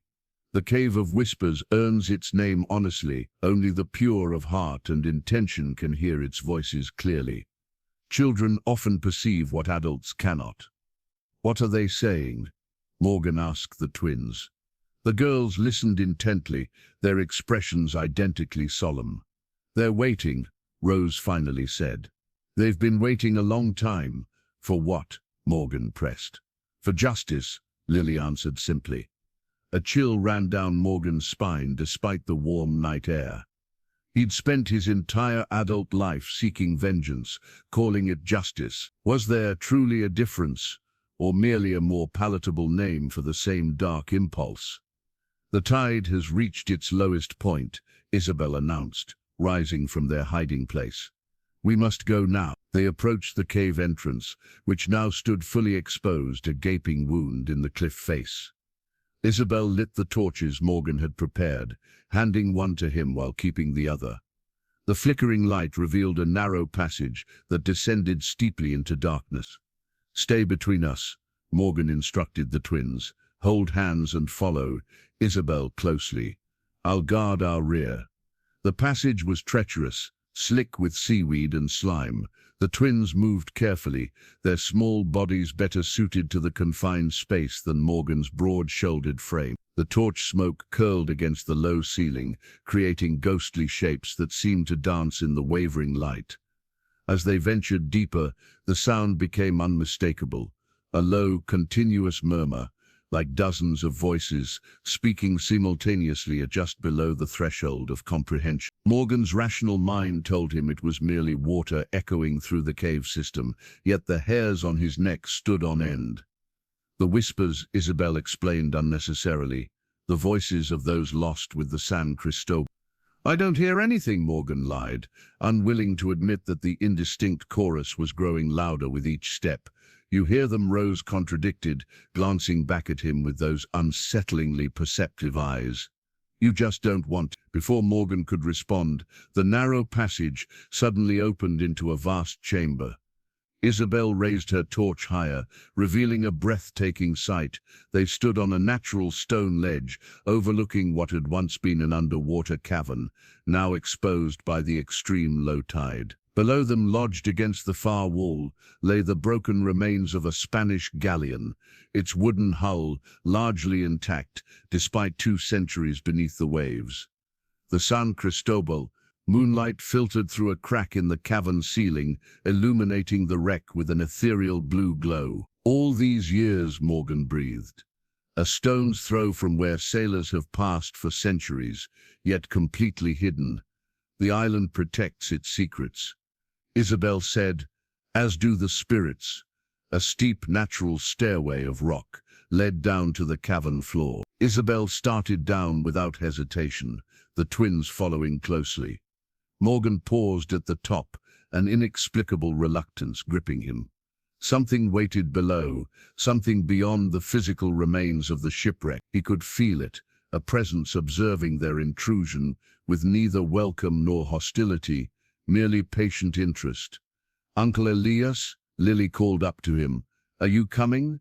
Her voice broke his paralysis. Whatever awaited them, he would face it, not for vengeance or treasure, but for these children who depended on him. "I'm coming," he answered, descending to join his newfound family in the graveyard of the San Cristobal, where the key to their future and perhaps William's life awaited among the ancient dead. The ship's broken hull loomed before them, its wooden ribs exposed like the carcass of some great sea beast. Barnacles and sea growth covered much of the structure, yet the craftsmanship of Spanish shipbuilders had kept the San Cristobal remarkably intact, despite 2 centuries underwater. The captain's quarters would be at the stern, Morgan observed, his experienced eye assessing the wreck. "If he died with the ship, that's where we'll find his remains." Isabel nodded in agreement. "Your brother discovered the chest in a sealed compartment beneath the captain's bunk, but he could not locate the key." They approached the tilted wreck cautiously. The cavern floor was treacherous, a mixture of sand, stone, and debris from the ship that had broken free over centuries of submersion and exposure. The twins stayed close together, their small faces solemn in the torchlight. "We don't have much time," Morgan reminded them, glancing at the waterline visible on the cave walls. "The tide will turn soon." A gaping hole in the ship's side provided their entrance. Morgan went first, testing each step before allowing the others to follow. Inside the wreck was a maze of collapsed beams and rotted planking. Their torches cast dancing shadows that seemed to move independently, flitting between broken timbers like restless spirits. "This way," Isabel directed, leading them toward the ship's stern. "The voices grow stronger here." Morgan heard it too. The whispering had intensified, now carrying fragments of recognizable Spanish phrases. Words about judgment, secrets, and blood drifted through the stale air. He tried to ignore them, focusing instead on the physical challenges of navigating the wreck. The captain's quarters, when they finally reached it, was a testament to the luxury afforded to Spanish commanders. Despite centuries of decay, remnants of gilded moldings and fine wood paneling were still visible. A massive oak desk remained bolted to the floor, its surface encrusted with marine growth. There, Isabel pointed to a skeleton sprawled across what remained of an ornate bunk. The captain, still dressed in the tatters of his uniform, a rusted sword lying beside his bony hand, Rose clutched her sister's arm. He looked sad. He died angry, Lily corrected, her head tilted as if listening. He's still angry. Morgan approached the skeleton cautiously. We're looking for a key, something small, probably metal. Isabel hung back, her expression troubled. The spirits are restless. They know why we've come. Let them be restless, Morgan muttered, carefully examining the captain's remains. We don't have time for ghost stories. Yet even as he spoke, the air in the cabin seemed to thicken, the whispers growing more insistent. A cold draft circulated unnaturally, despite the enclosed space. Uncle Elias, Rose said suddenly. He's wearing it. Morgan followed her pointing finger to the skeleton's neck, where a tarnished key hung on a corroded chain, nestled among the bones of the ribcage. Good eyes, Morgan praised, reaching for the key. Wait, Isabel's sharp command froze him, mid-motion. The spirits protect it. You cannot simply take it. Morgan's patience thinned. We don't have time for... Look, Lily interrupted, pointing to the walls where water had begun to seep through cracks in the hull. The tide's coming back. She was right. Their window was closing faster than expected. Morgan turned back to the skeleton, determined to retrieve the key regardless of Isabel's warnings.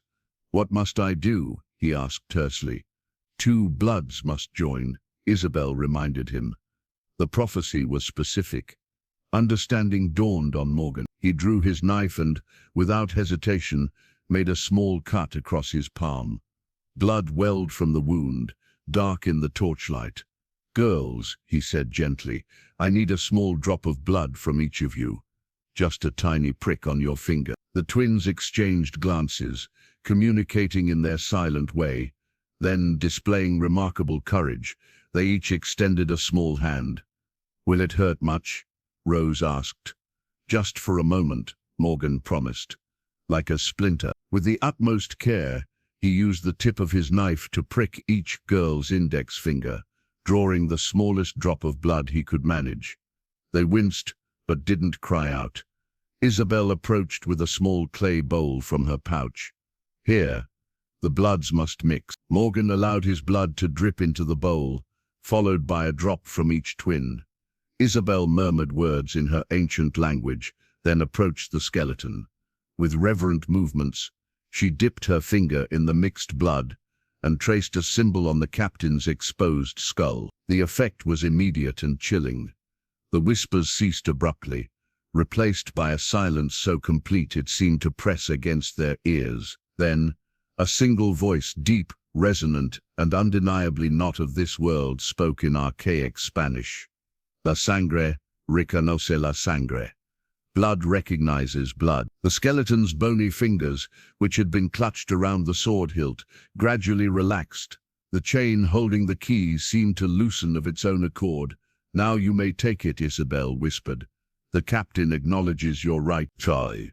Morgan reached forward, his hand steady despite the supernatural display. The key came away easily, the chain disintegrating with age as he lifted it. He held it up to the torchlight, a small, ornate object, Spanish in design with intricate scrollwork on its bow. This unlocks the chest William found, he confirmed. Isabel nodded. The chest containing documents that will destroy Thorne's legacy. The moment the key left the skeleton, the atmosphere in the cabin changed again. The whispers returned, more agitated than before. Small objects began to vibrate. Cups, instruments, the remnants of navigational tools. We've overstayed our welcome, Isabel warned. The spirits grow restless, and the tide rises. She was right again. Water now flowed steadily into the cabin, already ankle-deep and rising rapidly. Out, now, Morgan ordered, ushering the twins toward the door. As they turned to leave, a violent tremor shook the wreck. Timbers groaned and creaked around them. Run, Morgan shouted, scooping up a twin under each arm as the floor beneath them began to collapse. Isabel led the way, her torch held high as they scrambled through the disintegrating ship, Behind them, the captain's quarters collapsed entirely, the skeleton and its centuries-old resting place disappearing beneath rushing seawater. The entire wreck seemed to be coming apart, as if the San Cristobal, having surrendered its final secret, was ready to truly die. They burst from the ship's broken hull, just as a massive section crashed down behind them. Water now covered most of the cavern floor, rising with alarming speed. "To the stairs," Morgan called, still carrying the twins as he waded through the deepening water. Isabel struggled ahead of him, the current already strong enough to challenge her elderly frame. The key clutched tightly in his fist, Morgan fought toward the stone stairway, aware that they were racing not just the tide, but the very spirits of the San Cristobal itself, now seemingly determined to keep them from leaving with their prize. The water rose with unnatural speed, already reaching Morgan's waist as he struggled toward the stone stairway. The twins clung to his shoulders, their small bodies trembling but remarkably silent. Children who had learned early that eyeing rarely helped in dangerous situations. "Isabel," Morgan called out, seeing the old woman falter as a surge of water knocked her sideways. She regained her footing, clutching at protruding rocks for support. "Keep going. The spirits want the key returned." As if confirming her words, a violent whirlpool formed in the center of the cavern, dragging debris from the collapsing ship into a spiraling vortex. The unnatural current pulled at them, trying to draw them back toward the San Cristobal's remains. Morgan fought against it, each step a battle of will as much as strength. The stone stairway seemed impossibly distant, the water rising faster than they could move through it. "We won't make it," Rose whispered in his ear, her voice somehow calm despite the chaos. "We will," Morgan insisted, though doubt gnawed at him. The current was too strong, the water rising too quickly. Even if he could fight through it, Isabel was falling behind, her ancient strength failing against the supernatural tide. A terrible choice loomed before him. Abandon Isabel to save the twins, or risk all their lives trying to help her. Before he could decide, Lily spoke up. "The key, Uncle Elias. It wants the key." Morgan glanced at the ancient metal clutched in his fist. "We need it to open the chest, not the real key," Lily explained with the strange wisdom she sometimes displayed. "Just a promise." Understanding dawned on Morgan. He raised the key above the churning water. "Hear me," he shouted, in Spanish, addressing the spirits directly. "I take this key for justice, not greed. When justice is done, I swear by my blood and theirs." He nodded to the twins. "The key will be returned to its rightful resting place." For a moment nothing changed. Then, gradually, the whirlpool began to subside. The water continued to rise, but the malevolent current pulling them backward eased. "It worked," Rose breathed.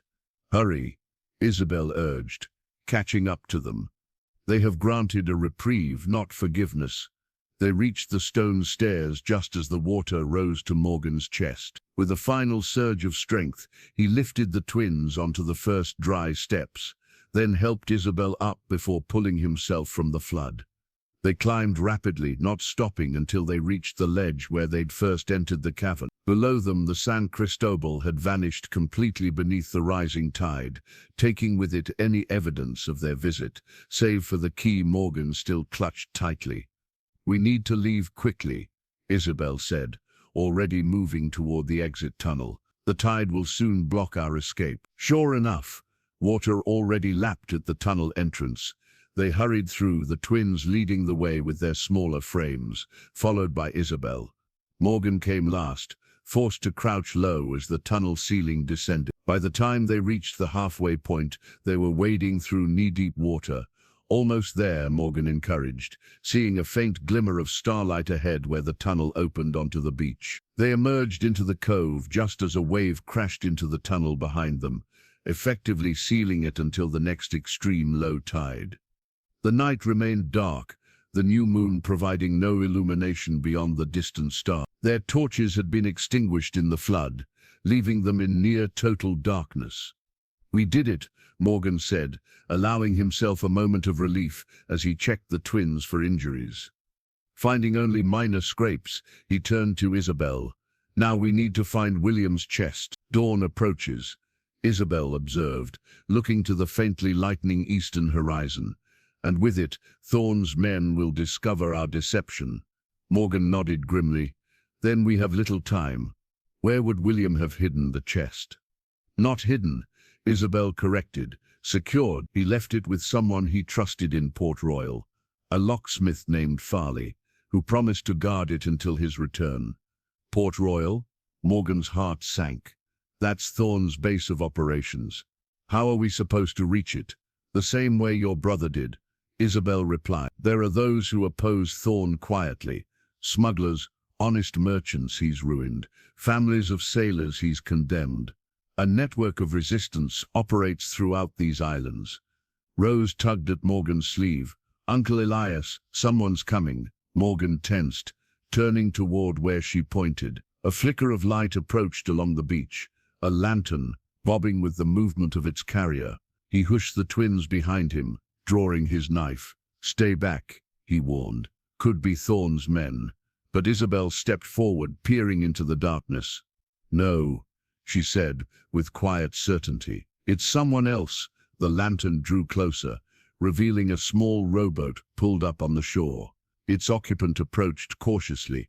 A young man in simple sailor's clothes, his face half hidden by a broad hat. Isabel? The man called softly. Madame Lefebvre sent me, said you'd need passage off the island. Morgan kept his knife ready. How did Madame Lefebvre know where to find us? The young sailor smiled. The old woman sees much. She said to tell you, he turned to the twins, that your father still lives. But time grows short. A spark of hope ignited in Morgan's chest. William is alive. Where? Fort Charles Prison, in Port Royal, scheduled for hanging at week's end. The sailor's expression darkened. Admiral Thorne means to make an example of him. The twins gasped in unison, their small faces crumpling with fear. Papa, Lily whispered, tears finally coming after all the danger they'd faced. Morgan knelt beside them, meeting their eyes. Listen to me. We're going to save your father. We have the key now, and soon we'll have the chest. Thorne's day of reckoning has come. But how will we get to Port Royal? Rose asked, wiping away tears. The bad admiral is looking for us. The sailor gestured to his rowboat. My ship waits beyond the reef. The Grey Ghost, fastest smuggling vessel in the Caribbean. We can have you in Port Royal by tomorrow night, using hidden channels only locals know. Morgan studied the young man carefully. Why would you risk yourself against Thorne? The admiral seized my father's merchant ship 2 years ago, called it military requisition. My father protested and was charged with sedition. The sailor's voice hardened. He died in the same prison where they now hold Edward Hayes, or William Morgan, as you know him. It was a familiar story, one repeated dozens, perhaps hundreds of times across the Caribbean, as Thorne built his power through intimidation and theft, disguised as law. How many families had he destroyed? How many lives ruined through his corrupt authority? Morgan made his decision. We'll come with you. But understand, these children's safety comes before all else. Before revenge, before justice, before my own life or anyone else's. The sailor nodded solemnly. I swear it on my father's memory. The children will be protected at all costs. As they prepared to board the rowboat, Morgan caught Isabel watching him with an enigmatic smile. What? He asked. The monster's mask slips further, she observed quietly. Soon Elias Morgan will return, and Captain Morgan of the Crimson Serpent will be just a dark memory. Morgan had no answer for that. Instead, he helped the twins into the boat, the ancient key secure in his pocket and a new purpose burning in his heart. The Grey Ghost lived up to its name, a sleek schooner with ash-colored sails that blended perfectly with the dawn mist. Unlike most smuggling vessels, which sacrificed everything for speed, this ship maintained a deceptively respectable appearance. At a distance it might pass for a wealthy merchant's yacht rather than the contraband runner it truly was. The young sailor, who introduced himself as Thomas Fletcher, rowed them expertly through the reef passage. Isabel had chosen to remain on the island, claiming her ancient bones weren't meant for sea voyages. "The spirits will hide me," she had assured them. "My work here is not yet finished." As they approached the schooner, Morgan assessed it with a professional eye. 2 discreet gun ports on each side suggested it could defend itself if necessary, while the sleek hull promised impressive speed. Most importantly, it was small enough to navigate the shallow, unmarked channels that larger naval vessels couldn't risk. A rope ladder was lowered as they approached. Morgan helped the twins up first, then followed with Fletcher coming last. On deck, a small crew of about a dozen men worked efficiently, preparing to sail with the morning tide. They regarded Morgan and the children with curious but not unfriendly eyes. An older man with a neatly trimmed silver beard approached. His fine coat and bearing marked him as the captain, though he wore no obvious insignia of rank. "Captain James Reed," he introduced himself with a slight bow. "Welcome aboard the Grey Ghost." Morgan nodded respectfully. "Captain Elias Morgan. These are my nieces, Rose and Lily." If Reed recognized the infamous name, he gave no indication. "Thomas has explained your situation. We'll have you in Port Royal by nightfall tomorrow. Using routes Admiral Thorne's vessels can't follow." "I appreciate the risk you're taking," Morgan said. Reed's eyes hardened. "Every man aboard this ship has reason to hate Thorne. Your brother's discovery could free these waters of his tyranny. We're honored to help." As they spoke, the twins explored the deck with cautious curiosity. Unlike the rough-hewn Crimson Serpent, the Grey Ghost was immaculately maintained, its brass fittings polished to a gleam, its deck scrubbed white. "It's pretty," Rose observed, running her hand along the polished railing. "Deceptively so," Fletcher explained, rejoining them after securing the rowboat. "Makes port officials less suspicious when we dock. A dirty smuggler draws attention, a wealthy merchant's vessel does not." Captain Reed directed Fletcher to show them to their quarters, a small but comfortable cabin normally reserved for paying passengers. As Morgan helped the twins settle in, he noticed they were unusually quiet. "What troubles you?" he asked, sitting on the narrow bunk beside them. Rose and Lily exchanged one of their silent communications before Lily spoke. "Will they really hang Papa?"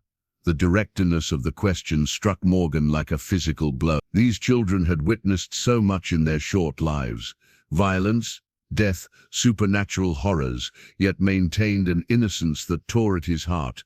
"No," he answered firmly. "We won't let that happen." "But what if we're too late?"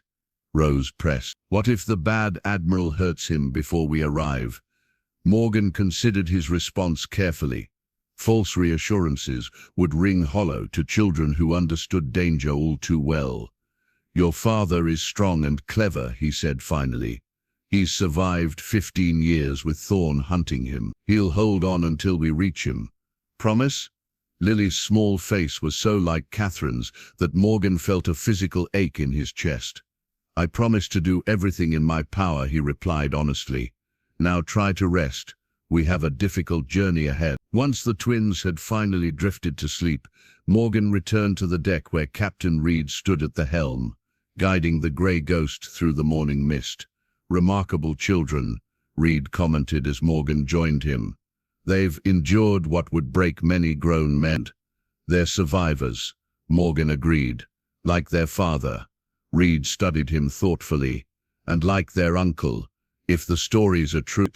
The infamous Captain Morgan of the Crimson Serpent, scourge of the Spanish Main, terror of merchant vessels, a man who supposedly lives only for vengeance against Admiral Thorne."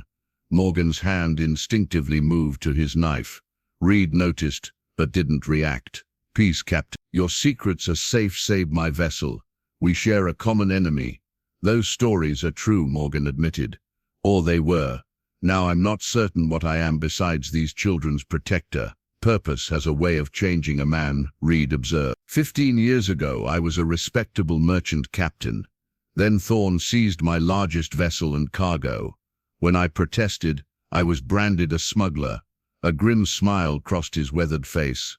So a smuggler I became, but one who serves those Thorn has wronged. As they spoke, Fletcher approached with a small chest under his arm. "Captain, I thought they might need fresh clothing." He handed the chest to Morgan. "My sister's children left these aboard last voyage. They might fit your nieces." Morgan accepted the offering with genuine gratitude. The twins had been wearing the same clothes since Port Royal, now salt-stained and tattered from their ordeal. "Thank you," he said, "for all of this." Fletcher nodded. "We'll reach the southern channel by midday. From there we follow the hidden passage between the small islands. Naval charts don't show the route. Local fishermen have kept it secret for generations. And if we encounter Thorn's patrols?" Morgan asked. Reed's expression turned grim. "We run first. The Ghost can outpace any naval vessel. If cornered, we fight, though I prefer to avoid bloodshed when possible." "Unlike me," Morgan said quietly, "we each resist tyranny in our own way, Captain Morgan." Reed's tone held no judgment. Some through blood, others through defiance, others by preserving what Thorn would destroy. He gestured around them. "This vessel smuggles more than goods. We've helped dozens of families escape Thorn's persecution, carried messages between resistance groups, transported evidence of his crimes." Morgan felt a twinge of shame. While he'd spent 15 years pursuing personal vengeance, others had been fighting Thorn's corruption in more constructive ways. "The key we found," Morgan said, changing the subject. "It unlocks a chest containing documents that could destroy Thorn's legitimacy. My brother discovered it, but was captured before he could use it." Reed nodded thoughtfully. "The chest is with Farley, the locksmith. We have contact with him through the Resistance Network. Once we reach Port Royal, we can arrange a meeting, and Fort Charles prison. Can your network help us there as well?" A shadow crossed Reed's face. "Fort Charles is Thorn's fortress, heavily guarded, with few sympathizers among its staff. Breaking someone out would be nearly impossible." "Nothing is impossible," Morgan replied, the old determination hardening his voice. "Not when it's necessary." Reed studied him with new respect. Perhaps the stories of Captain Morgan's daring aren't exaggerated after all. "Perhaps not," Morgan agreed. "But this time, I'm not fighting for vengeance. I'm fighting for family." As he spoke those words, Morgan realized how completely his purpose had shifted in the span of a few days. For 15 years he had lived solely to make Thorn suffer. Now that seemed hollow compared to the weight of responsibility he felt for the twins, and for the brother he had believed lost forever. Port Royal glittered with lamplight as the grey Ghost approached under cover of darkness. The town had evolved from its notorious beginnings as a pirate haven to become the British Navy's primary Caribbean stronghold, a transformation largely orchestrated by Admiral Thorn himself. Morgan stood at the rail with Captain Reed, studying the harbour layout through a spyglass. Naval vessels dominated the main docks, their masts forming a forest of timber against the night sky. At the highest point of the town stood Fort Charles, its stone walls illuminated by torches that revealed patrolling sentries. "They've doubled the guards," Reed observed. "News of your escape must have reached Thorn." Morgan lowered the spyglass. "Where will we dock?" "We won't," Reed replied. "Too risky. We'll anchor in Smuggler's Cove, a small inlet hidden by the eastern bluffs. Fletcher will row you ashore after midnight when the naval patrols change shifts." Below deck, Morgan found the twins dressed in the clean clothes Fletcher had provided. Simple but well-made garments that transformed them from bedraggled waifs to respectable children. Rose had even attempted to comb her tangled hair, though the sea air had quickly undone her efforts. "You look like proper young ladies," Morgan commented, earning shy smiles from both girls. "Are we going to see Papa tonight?" Lily asked hopefully. Morgan sat beside them on the narrow bunk. "Not tonight. First we need to find the chest your father discovered. A man named Farley has it, a locksmith in town. Then we rescue Papa," Rose pressed. "Then we rescue your father," Morgan confirmed, though he had no idea how they would accomplish such a feat. Fort Charles was virtually impregnable, designed specifically to hold pirates and others who opposed British rule. Fletcher appeared in the doorway. "It's time, Captain. The rowboat is ready." Morgan helped the twins into warm cloaks, provided by Reed. "Remember what we discussed. When we reach town, you must remain absolutely silent and stay close to me. If I tell you to run or hide, you do so immediately, without question." Both girls nodded solemnly. The rowboat's journey to shore was tense but uneventful. Fletcher guided them to a small rocky beach well away from the main harbor. Above them, the cliffs of Port Royal loomed dark against the star-filled sky. "Farley's shop is in the old quarter," Fletcher whispered as they beached the boat. "Follow me and stay in the shadow." Port Royal after midnight was a different world from the bustling naval port of daylight hours. The respectable businesses along the main streets were shuttered and dark, while taverns and less savory establishments glowed with activity. Royal Marines patrolled in pairs, their red coats visible from a distance. Fletcher led them through a maze of narrow alleys and hidden passages, clearly familiar with the town's secret geography. The twins kept pace remarkably well, moving with the natural stealth of children accustomed to hiding. They passed a tavern where raucous laughter spilled into the street, along with the light. Morgan instinctively pulled the twins deeper into the shadows as a group of naval officers emerged, their voices loud with drink. "Waste of resources, if you ask me," one was saying. "All this fuss over one pirate." "Not just any pirate," another replied. "Haven't you heard? The prisoner is bait. Admiral Thorne expects Morgan himself to attempt a rescue. The infamous Captain Morgan." The first officer sounded skeptical. "He hasn't been seen in these waters for months. Thorne is convinced he's coming. That's why they've moved the hanging forward dawn the day after tomorrow." Morgan felt the twins stiffen beside him at this news. Their time was even shorter than they'd thought. After the officers passed, Fletcher led them deeper into the old quarter, where buildings leaned precariously against one another, creating a jumble of timber and stone that predated British rule. They stopped before a narrow shop with a faded sign depicting a large key. "Farley's," Fletcher whispered. "He lives above the shop." Instead of approaching the front door, Fletcher led them around to a small courtyard behind the building. He tapped a complex pattern on a weathered back door. After a moment, it cracked open to reveal an elderly man with spectacles perched on his nose.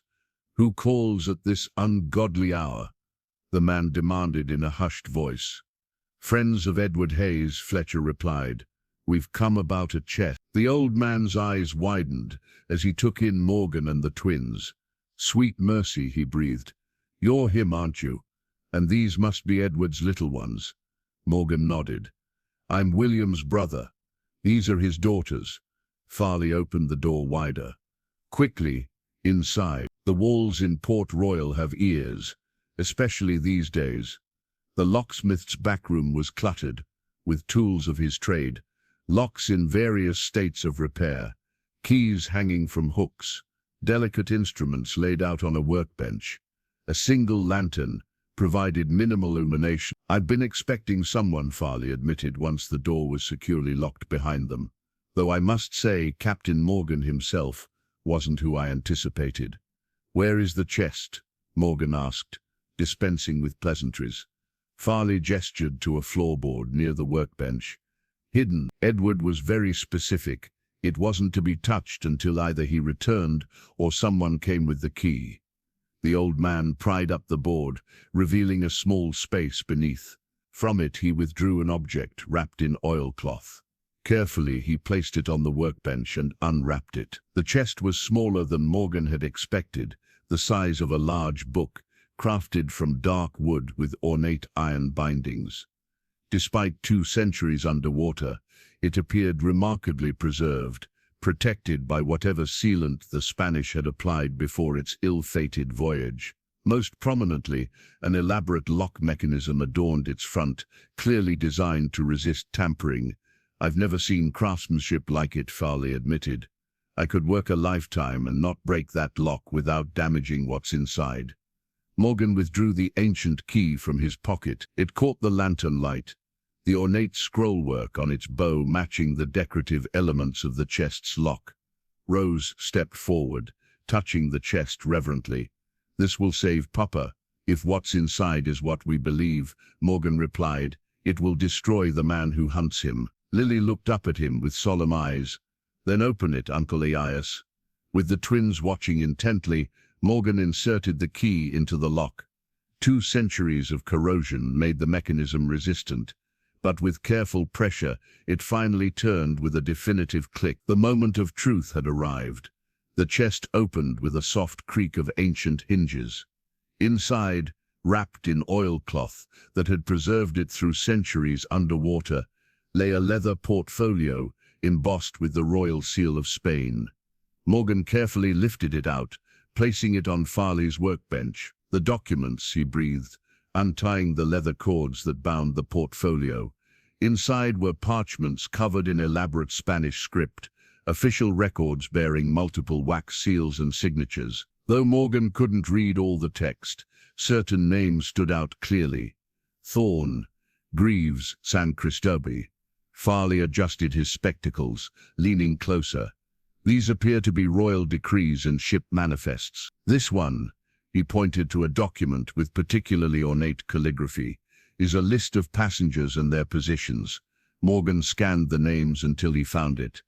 Jonathan Thorne, envoy to His Majesty, cabin 14.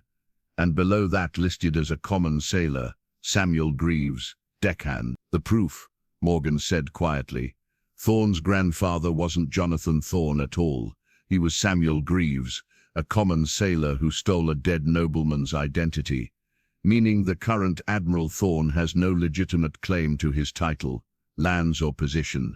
Fletcher concluded. His entire life is built on a lie. Lily tugged at Morgan's sleeve. Will this save Papa? Before Morgan could answer, Rose spoke up with the pragmatism that sometimes made her seem older than her years.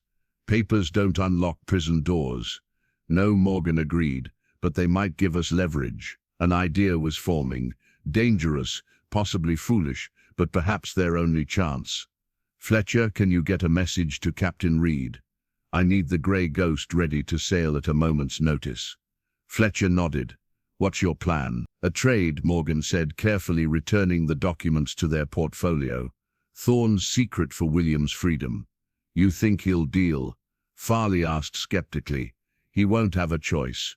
Morgan's expression hardened with determination. We need one more thing. Access to Fort Charles. Farley and Fletcher exchanged troubled glances. There might be a way, the locksmith said hesitantly.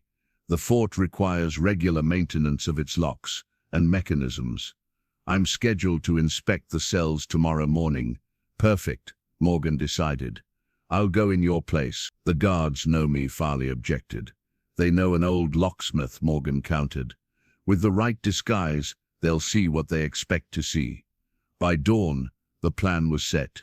Farley provided the necessary tools and a leather apron bearing his maker's mark. Morgan applied paste to his hair to grey it, and spectacles similar to Farley's completed the disguise. The resemblance wasn't perfect, but in his experience, guards paid little attention to tradesmen.